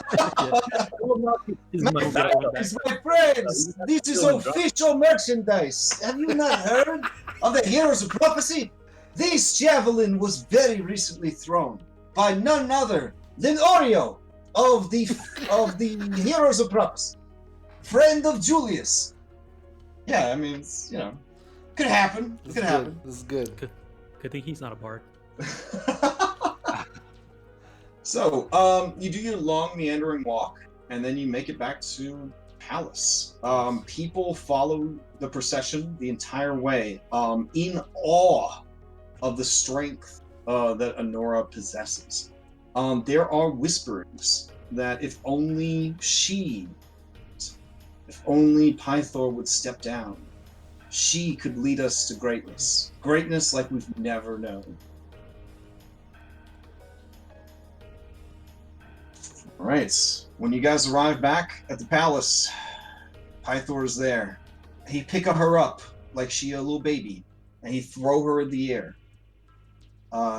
He catch her after she falls, or goes up and then comes down 20 feet, and he spin her around. He begin to crush her. The whole while, little Piglet circles around, squealing with joy. I'll call Porcelain to me. Okay. Pick him up. Yeah, Porcelain runs over to you. Honora is used to this sort of treatment. She is laughing joyously. You see that Kyra is with you, and she is watching with her eyes wet with tears as she watches what is happening. Kyra's with us? Yeah. So Pythor finally sets her down, just starts kissing all over her face, patting her head, shaking her, turns her upside down at one point, turns her right side up. Can't believe what he's seeing. He's just blubbering with joy, incoherent, and overwhelming. Is he still pretty gross from before? Yeah, man. Why would he have taken a bath? This is crazy. Okay, well, if They had cheesy potatoes to eat. The pig is twice the size that it was before, and not in a good way. And not in a good way. It looks like a beach ball of legend now. Oh God! Gotta give him If you the- won't notice, I'll try and get some of the worst of the stuff off him with prestidigitation. Okay, you start kind of range, vacuuming, Yep, Okay. 10 feet away. All right. Finally, after 10 minutes of this, he turns and he says, "You did this. You saved my girl. You said you would, and you did. Thank you. Thank you so much. You are honored guest in Astoria.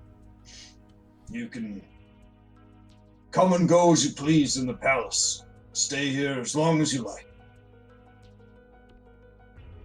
There will be a celebration, and I will make sure that everyone knows what role you played." You see Honora kind of wince, and she says, "Father, the gods, you and the others are credited with what happened. If you say that these heroes intervened, it could damage what work has been done today." I'll turn to Pythor and say, like before, we cannot say. No one can know. Well, that sucks. And he goes over to a stone urn, weighs about 500 pounds, and he kicks it like a fucking soccer ball, and it just flies out the open air into like the hillside and explodes. Damn. It does Well, suck. Then I need to at least reward you. Honora, how much money do we have? I want you to give all of it to them. And she blushes and she says,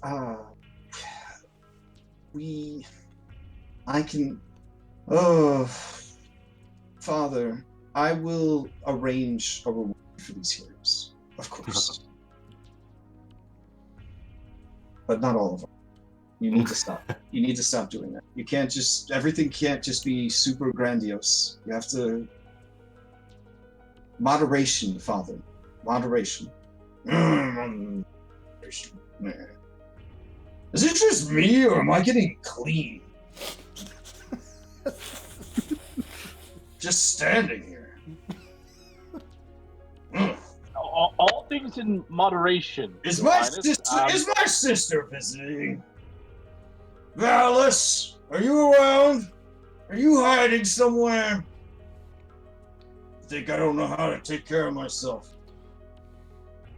And he just reaches into his toga and just starts scratching his period.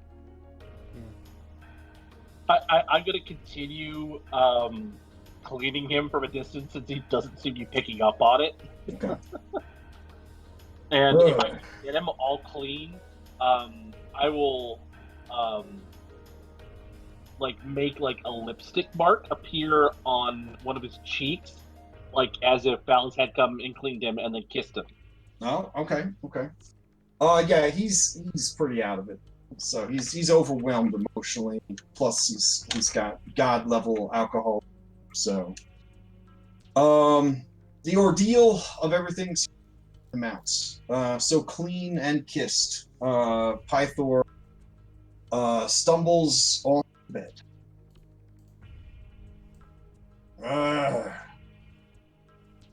I'm not gonna forget what you did for me.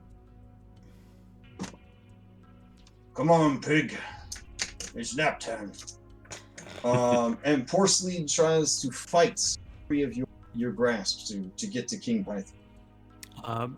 I'll let him go, but before you, I'll turn to him and say, "We'll be back," right? And I'll give him a little scratch on his forehead. Okay. Yeah.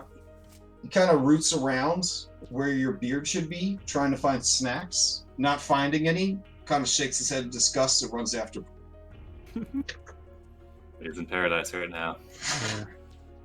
All right. The two of them exit the room, and as soon as Pythor has left, Honora collapses.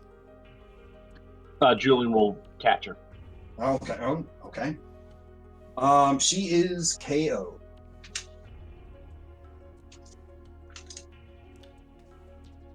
Is there like any servants around or anything like that? Looking around, you see that there are servants rushing up. You do not see Kyra anywhere.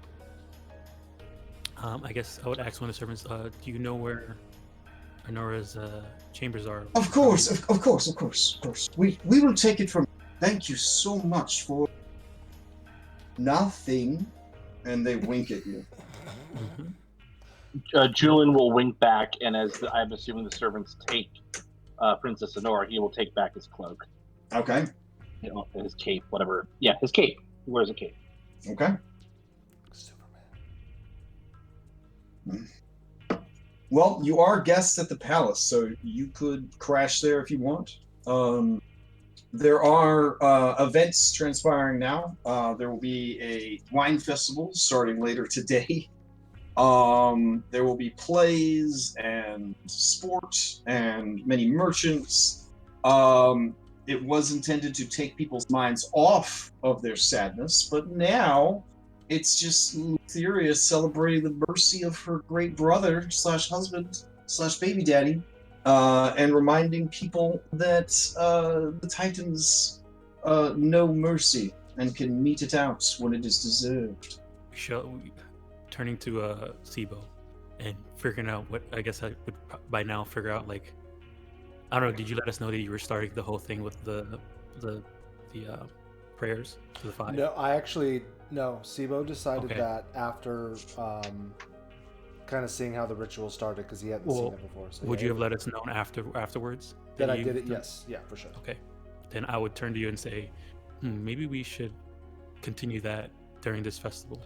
Yes. I know the best barker. This guy. Let me guys, the best. The best. Oh, yes, Telemachus, who will probably refer to as Lando? I don't know. Yes. I mean, will it still work now? Because after everybody found out he was,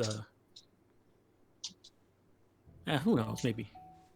I think it would be far better if we were to spread rumors ourselves. Not directly, just in passing. I certainly want to go out and take part in the wine festival.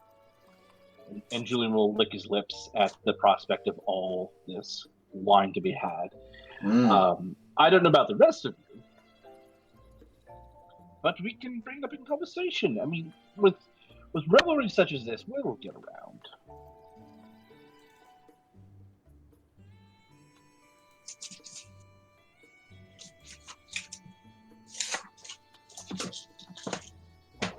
All right. So is the intention then to delay the mithril forge a bit longer so that you can enjoy the wine festival? I talked to them and I agreed with they agreed to do it afterwards, right? Yeah. They said take the time that you need. How long is the festival? Is it just a day or is it a week? It's 3 several days. 3 days. Okay. Yeah. I figured they're dwarves. They'll be taking part in the wine festival. Yeah. No, they're alive. They'll be taking part in the wine festival. It doesn't matter if they're dwarves. Like, I feel like anybody would want to take part in this thing. So, I think Lauren wants to grab I'll go for it. There will be 3 plays, one each day at the amphitheater. The Fall of Esther, The Plight of Polenia, and Pythor and the 5 Sisters. Nice. Fall of Esther. Pythor and the 5 Sisters. Is that a PG-13? None of these plays are PG-13. They don't have a rating system. This is based on ancient Greece. So yeah, right. Yeah. Come on, it's PGX11. The Fall of Esther is it depicts Esther Archelander's final days and the heroic sacrifice that he made. Y'all ready to go boo? Yeah, ready to go. I think we're obligated, unfortunately. Yeah. The Plight of Polenia is a dark comedy that takes place in Hypnos, the Throne of Dreams. Lutheria is prominently featured in this play. Okay. And then Pythor and the 5 Sisters is a tragedy / romantic comedy about Pythor and his jealous wife Hexia. Ooh. Yeah, I think we need to see all 3 of those. I agree, actually. Yeah. I mean, if you care about lore, they're definitely lore nuggets. I mean, sure. I can affirm that Sibo has not seen any of these plays and would be very interested. And I can tell I know Maya is very interested in them as well. Julian would definitely want to go because 1, entertainment, 2, drinking, and 3, maybe there will be some rich schmucks there that he could sucker into playing some games of chance with. And 4, we kind of promised Demetria we any opportunity. Yeah, we at least have to go to the first one. Yeah, yep. And maybe bribe some people to boo and hiss and kind of trash the play. I'm pretty sure not only do I know the best barker, but I guarantee he's also the best booer.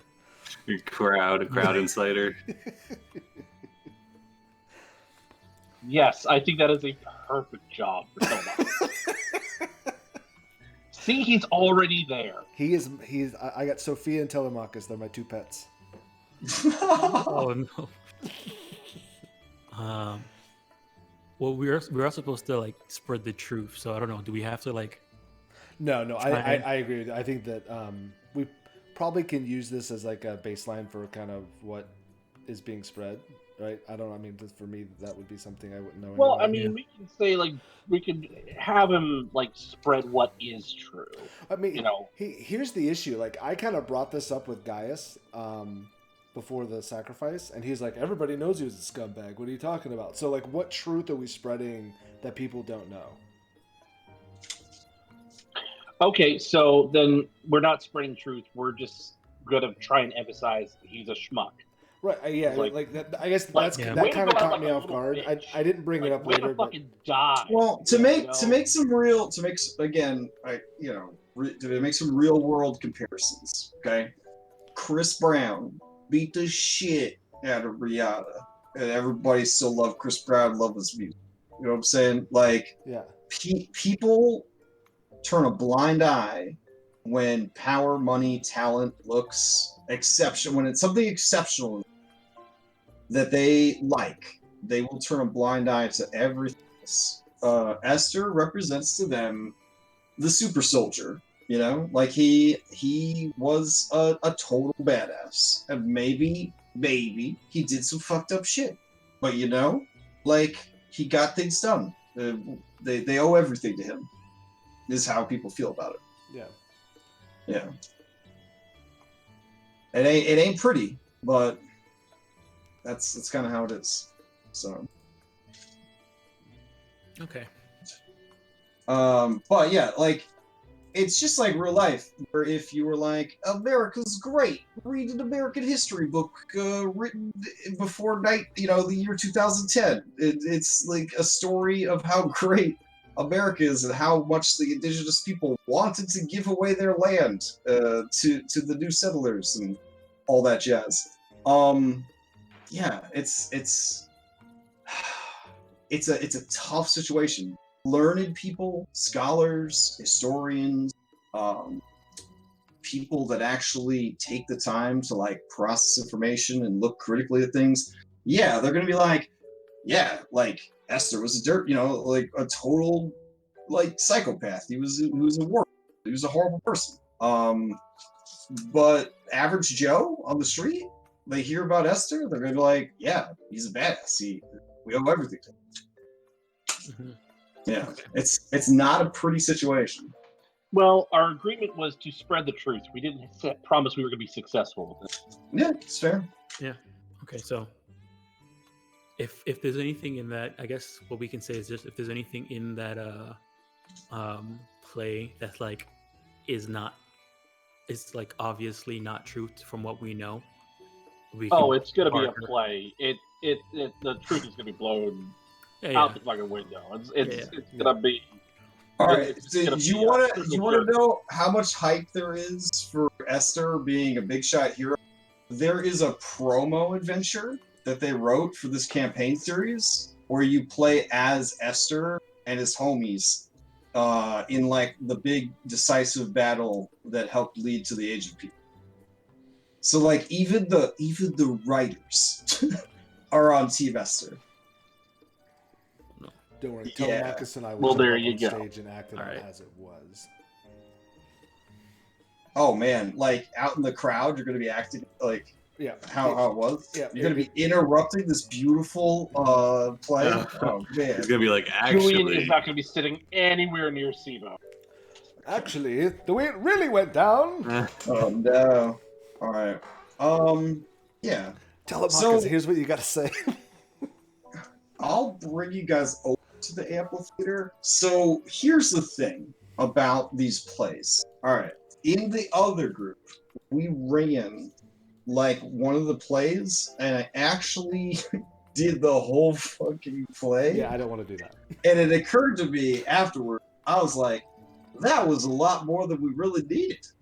So I'm going to give you guys like the cliff notes of the plays, since you intend to see all three. Yeah, just do the movie trailer of it, and I think that's good. Okay, fair enough. All right, let me see. In a world where Esther Arkelander kills a tree. Getting well away from Sibo and his shenanigans. That's not how it went. No, Stevo's going over there to do it. Then Yeah. I'll go back to our. Yeah, where's Telemachus?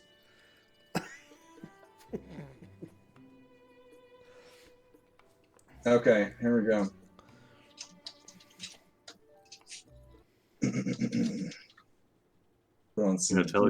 Telemachus could just be a contractor that we hire when we're in the city to act as an amplifier. Or are you gonna deny me my That second pet? idea to have like a head guy in each city. He's the head of the PR department here. Yeah, that's Oh fair. God. Yeah, He does not be the president of our fan club. Yeah, here. listen, Oreo and Julius. It's close enough, all right. We've got Kyra for the big details. All right, so a couple things about this Fall of Esther. So your NPCs attend this play with you. Not Princess Sonora, obviously, because she's hand-like an ordeal or whatever. And not the king, because he doesn't get out much. But yeah, you guys are there. Basically, Esther's there. He's got a beard. He's bigger than life. He's very handsome. Lots of muscles. He has a black sword called the Xiphos of Slaughter. And he and his homeboys and homegirl just kill their way through a bunch of extras. Yes, blood, fake blood, pss, pss, pss, everywhere, just spraying everywhere. They are in the ship, the Ultros. Again, this is like a play, so everything's a lot of theater of the mind. But they call out, "Look there! Praxis, Tower of Sidon. We sail to its base upon our ship, immune to his storms and his impotent rage." And the crowd gasps. They make landfall. They fight their way up 100 of comets before standing in front of 2 doors.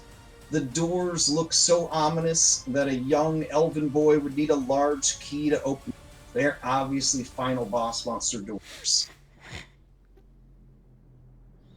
Esther turns to his allies and says, "Everything we have done has led up to this. Every drop of blood, every bead of sweat, every broken bone, every oath sworn.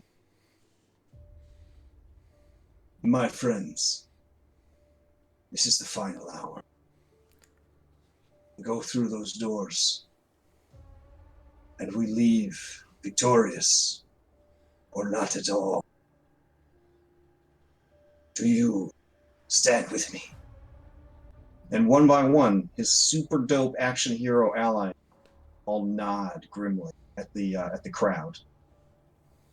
"For the people of Thylea!" And he kicks open the door, and there's a blinding flash of light and a peal of thunder. And then it cuts to intermission. He didn't say impotent range. He didn't even know that word. I'm telling everybody around me. He didn't even know the word impotent. So I don't know why they chose Kyra is right there with you. She's like, "Oh, he definitely understood impotent." Definitely understood impotent. So, trust me. She holds up her pointer finger and poing, and then she flops it around like it's a boneless noodle. All right. During the intermission, you guys spread dissent through the crowd about Esther. That's the best you got, is that he was impotent? No. Okay. You got anything else for me? I mean, I'm pretty sure like we talk about the ends justifying the means, or whatever, the means justifying the ends. Would talk about like slaughtering babies, slaughtering innocent women, and like and I was just kind of a lot of the people in the crowd are uncomfortable with what you're saying, and they're like, "I am very uncomfortable with what you're saying. I am here to enjoy this production, I am here to be entertained, not to be made to feel guilty. Oh. You're It is a well-known fact that Gigans eat settler babies by the fistful. 6 fists. That is a lot of babies. You would have us feed our babies to the Gigans? And the crowd all kind of nods like, Are you the sort of man, halfling, that would eat a child? And you see Kyra kind of like, she reaches down and she just starts pinching your neck really hard. Well, actually... And you feel your neck begin to break as the vertebrae kind of snap under her grip. No, he's not at all.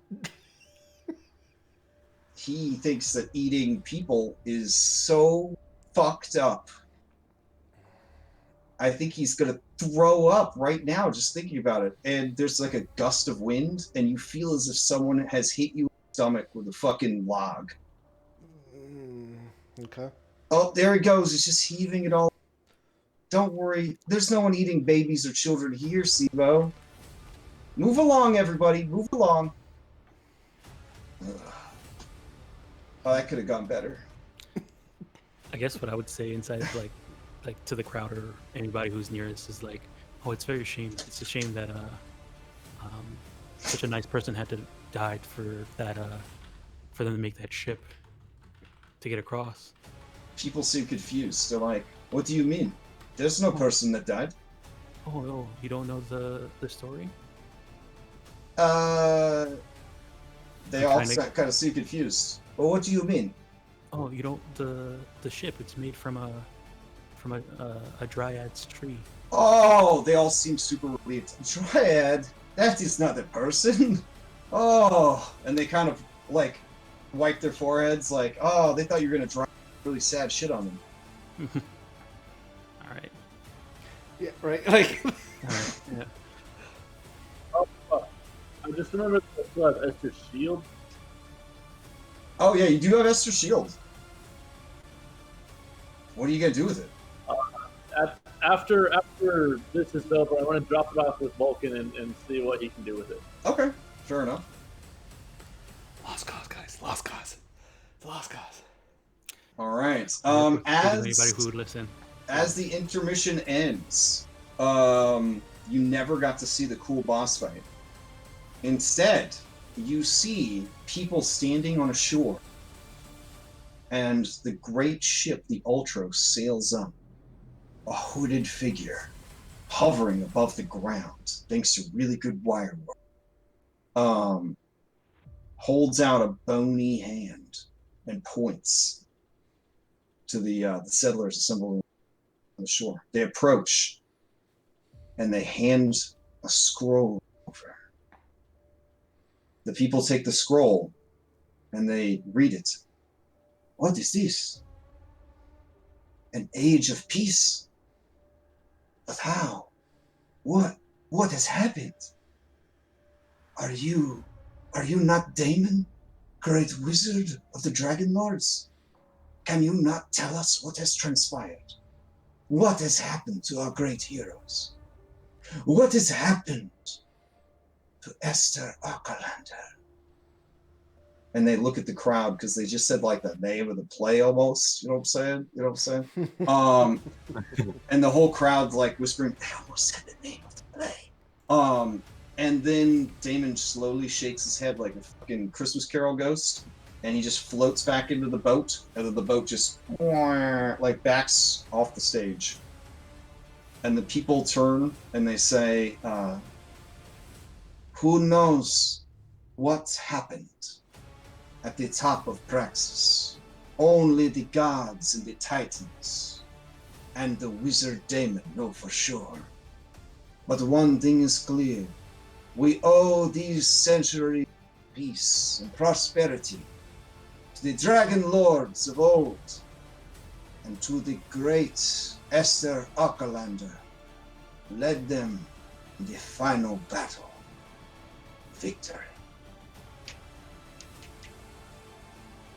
and then it fades out, and that's the play.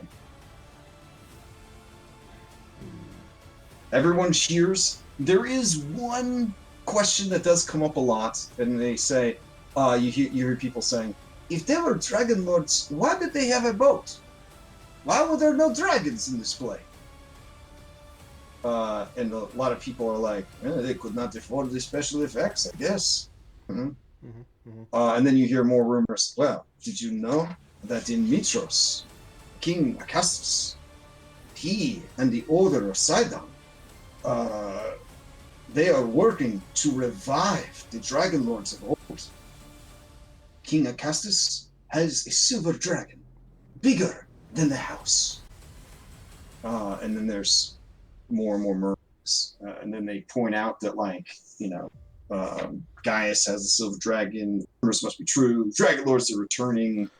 Happy days. I kind of throw in, like, no, I heard Versi was trying to get that dragon. Okay. Just kind some, some people like the Oracle? Yeah. Yeah. Oh. This is Sidon's daughter, yes? Yeah. Yes. Yep. Oh, is she working with her father? Oh, I don't believe so. I think that, wait, I would say, yeah, no, I don't believe so. I don't think she's You, sir, seem to know quite a bit about this. Tell us, do you know what happened in the fight at the top of the tower? Do you know what was written on that scroll? No, but the moment I meet Sidon, I'll be sure to find out. Oh, man, there's kind of a chuckle through the crowd. Oh, this guy. Oh, wow. And yeah, that's the fall of Esther, as told by this particular theater troupe and popular culture.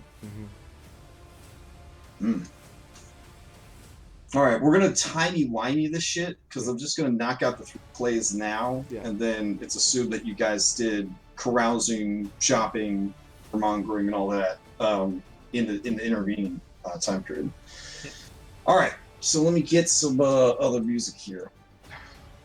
Let's see. Was Julian able to get any gambling in? Oh, for sure. My money's on the Dragonlords. What? Why did that show up? What show up? His present. Yeah, because I wasn't even on it. I actually. Maybe somebody tried to pickpocket you. Yeah, maybe. It's got a mind of its own. It does, yeah. Where are the Dragonlords? Okay, this music's in a little low. It's a little low, but no, it's okay, I guess. All right, so the next play, the next day, is about the plight of Polenia. So Polenia is I think the word is acerbic. Is that a word? Right? ACER? Yeah. Yeah, that's a word. Okay. I think it means like kind of rude a little bit? Sharp and forthright. Yes. Okay.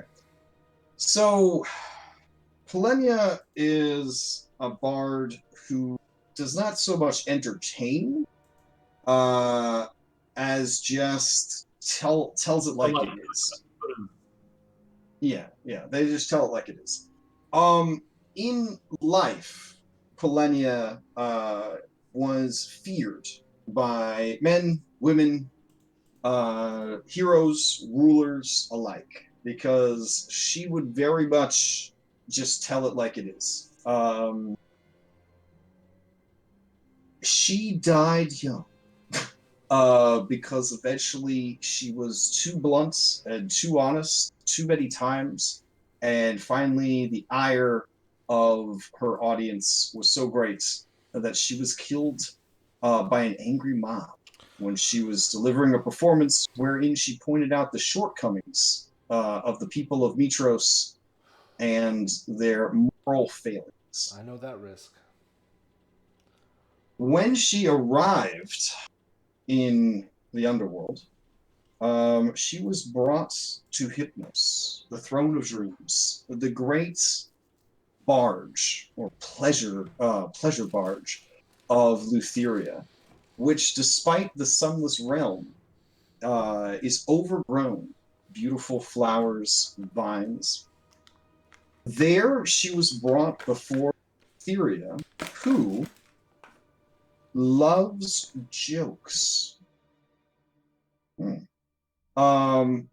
Lutheria in this play is depicted as charming and sympathetic, as she tries her best to teach Polenia the error of her ways, to teach her to use her skill not to harm, not to use her words as barbed weapons, but to honey and use them to gain the trust and love and admiration of those around her.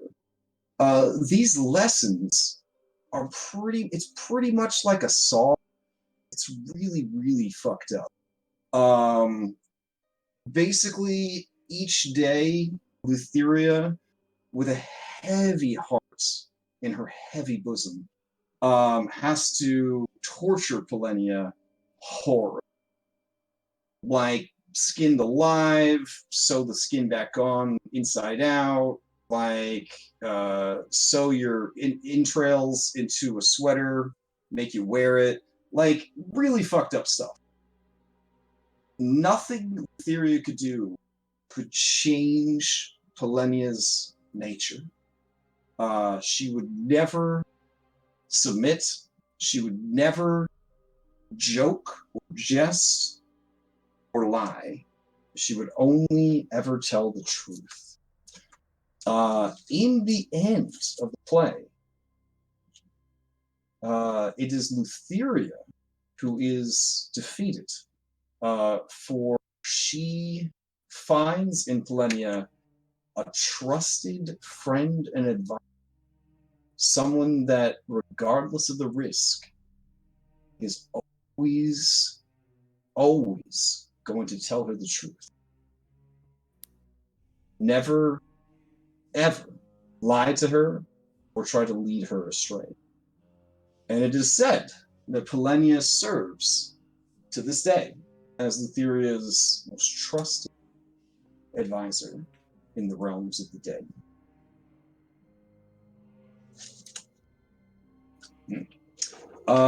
Takeaway points from this: if you meet Lutheria and she tells you a joke and you do not laugh at it, she will fucking kill you.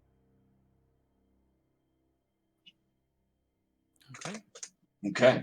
So if you're looking for like pro tips, you know, like the loading screen, that's definitely the takeaway there. Is that Lutheria's sense of humor is of the dead baby joke variety. She does not tell funny jokes. What is kind of messed up is the jokes that Lutheria tells during the play, everyone in the crowd laughs at.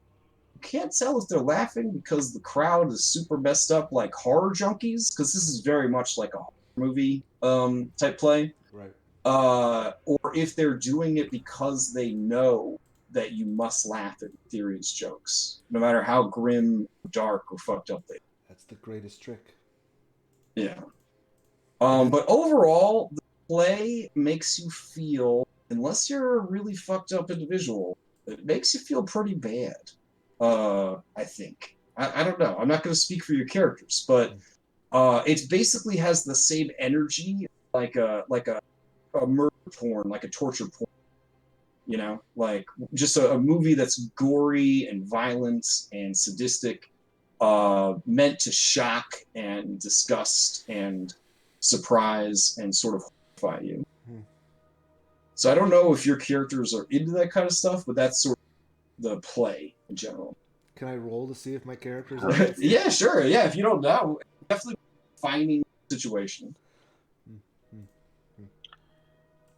Julian admires the stubbornness, but is turned off by the murder porn. Yeah. Kyra whispers to you, Julian, she really did take all of her skin off, and then sew it back on inside out. Oh, I believe it. I'm sure she has many creative ways of killing and torturing people. She very easily reached into our minds and thought we were made us think we were fighting a Hydra. For fuck's sake. Really? That was some tame stuff. If she was really upset with you, gosh, it's so bad. Kyra looks legitimately disturbed by the play. I've seen this one quite a few times, but this is one of the best, worst, I don't know, renditions of it. Siba was not disgusted, but he was also not entertained. He was hungry. He was hungry. No, this is like a Wednesday from where he's from. If you look at Maya, you can see her eyes are being covered by snakes. Now, the general takeaway of the audience is the admiration that Polenia stayed true to herself, and the wisdom and forgiveness of Lutheria to accept her, to accept Polenia for who she was, and reward her for it. No one's like, man, it was super fucked up how she like skinned her alive and sewed the skin back on backwards. Yeah, they're all focusing on like the high points of both main characters. Nice. There are many children who are, and the parents just tell them, that is why you must respect the gods and the titans. You don't want to end up like that. You need to live a good life so you don't get tortured when you reach the realms of the dead.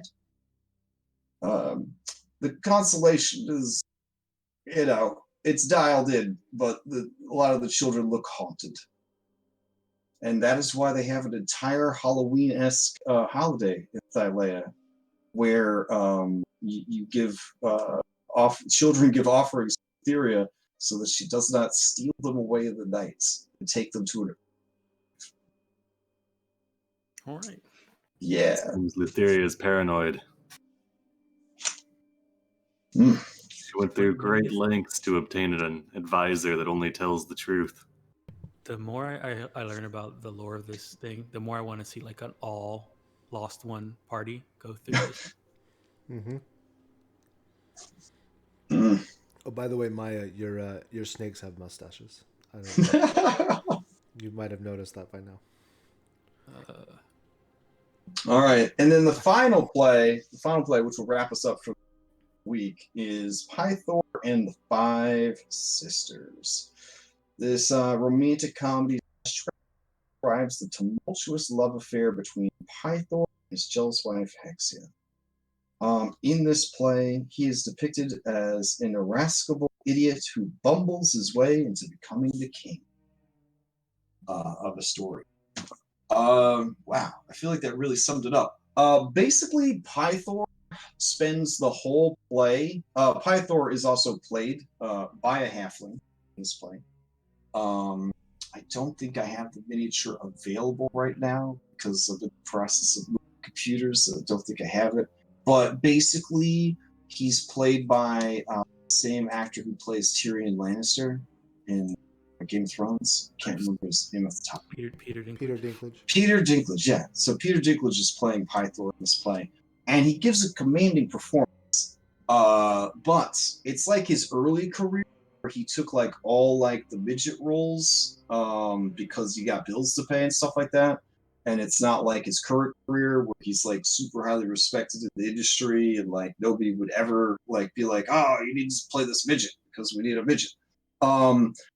He definitely plays up the I'm small, but I think I'm big vibe.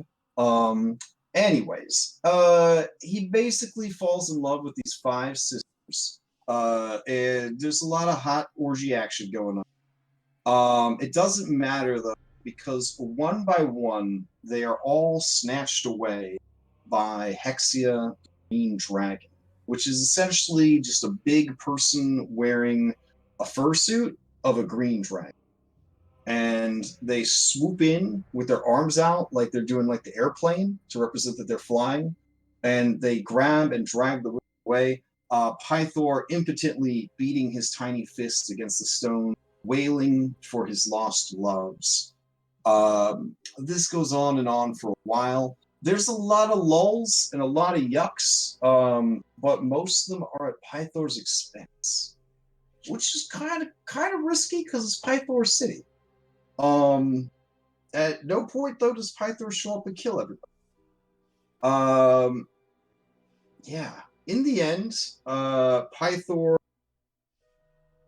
drunk and mourning the loss of his 5 beautiful sister wives. They weren't his sisters, but the 5 wives were sisters. You know how it goes. He sort of stumbles into the city of Astoria, wherein he sees that it's in real bad shape.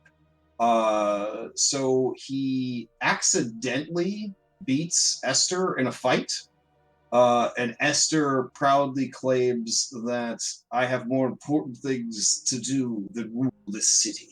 Who will save us, if not me and the Dragonlords? Take this city and do with it what you will. My destiny calls me elsewhere. And sort of nursing like a dearly Esther sort of limps off of the stage. And then people rush out and they put a crown on Pythor's head, and he just looks dazed and confused, like, dude, where's my car? And then he realizes that he is the king, and he turns to the crowd and he says, well, I may have lost in love, but there's one thing I know for sure. It's good to be the king, baby. And that's the end of the play. Nice. Wow, 10 years of production for that. Yeah. Yeah. There are a smattering of applause. People look around nervously, like, I'm not sure I should have watched that. And they kind of get up out of their seats and begin to mill about.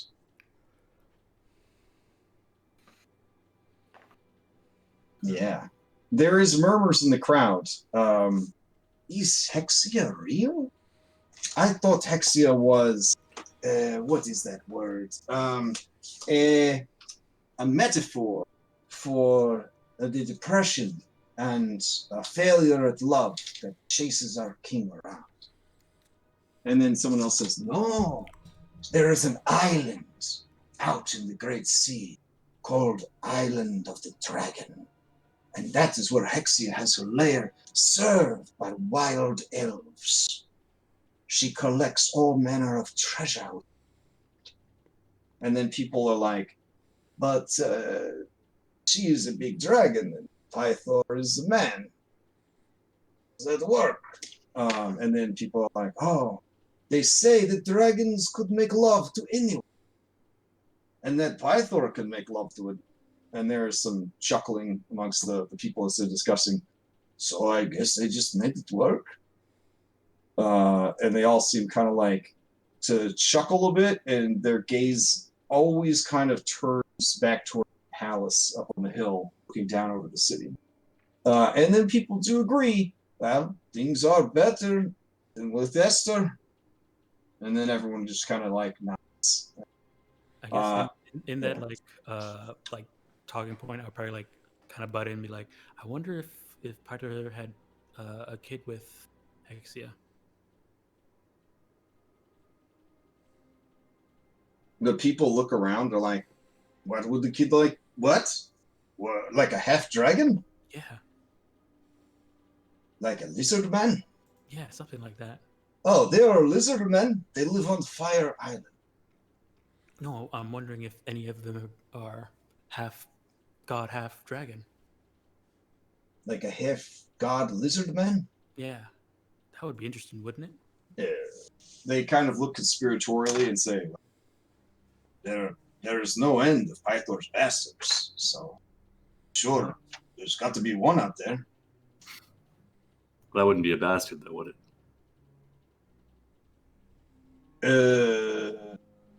The people are kind of like confused. They're like, well, it would be a bastard because they are not in line to inherit it. Right? I think that's how it works. Yeah. Oh, I thought Hexia was is Hexia not his actual wife? Or they are if you believe the stories, they are no longer married. Their marriage was absolved. Went up in flames, huh? I guess. It happened a long time ago. Wow, yeah. Didn't want It's a that. green dragon SIBO. Yeah, I didn't want a dragon out.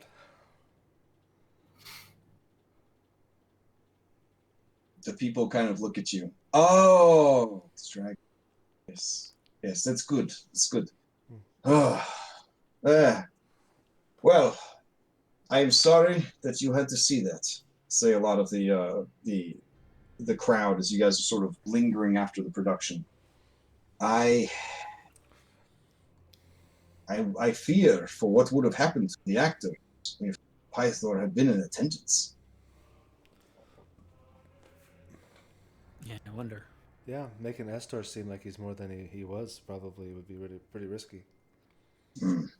Now, SIBO, as a historian, you're a little confused how Esther could be here to found Astoria, get beaten by the king, still have time to make the ship, get the ship over to Praxis. I was about to ask the same question. Yeah, fight the final battle at Praxis, mysteriously die/disappear, have the ship returned, but like, Pythor, was he there before or after that? Because how could Pythor have taken Astoria from Esther if Pythor wasn't here yet?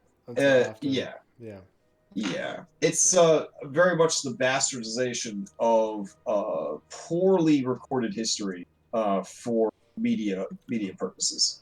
I have plenty to say about poorly recorded history. This is driving me mad. If SIBO voices his concern, I would mention like we probably I hope if we ever do meet Damien, we can ask him all these questions. Oh, I intend to. Except Damien, according to history, swore silence, has never broken it. I mean, you could just wait to speak without making a noise. Don't forget to bring a notepad when we go up there. If you just touch your elbow for yes, touch your knee for no. Ooh, the red flag and the green flag. Yeah. Mm-hmm. And the brown flag. Yeah, because green for no, red for yes. Yes.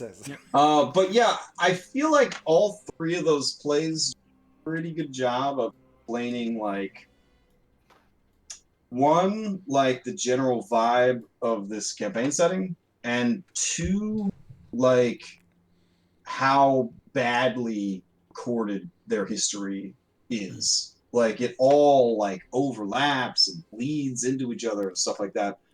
And it's kind of crazy because it's only like 600 or 700 years worth of history to have it so badly kind of garbled together.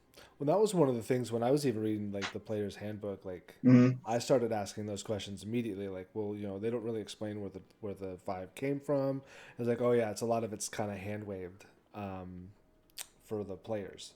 Yeah. You told me that, Crash. I was like, I was just like, man, okay, that's just like, because that's just a huge gap. They're like, I really want to know, not SIBO, I really want to know where, like, how do they show up, where do they come from, type of thing. So, well, when they were in real bad straits and they needed help, the Dragonlords basically were going to lose it all. These 5 deity-like beings pulled up and were like, where to help? Oh my goodness. Yeah. Yep. Okay. I just had an epiphany and I don't know if I should say it. Oh.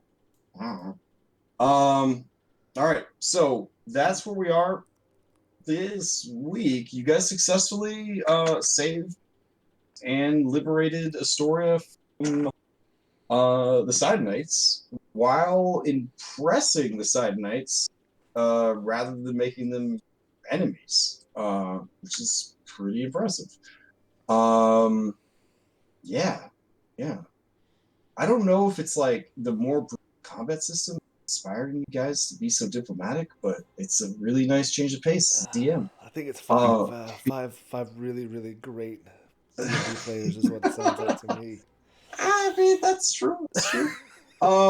So you guys now should be clear to pursue your next objective, which I believe is the liberation of the Mithril Forge, relighting of the Mithril Forge, that sort of thing.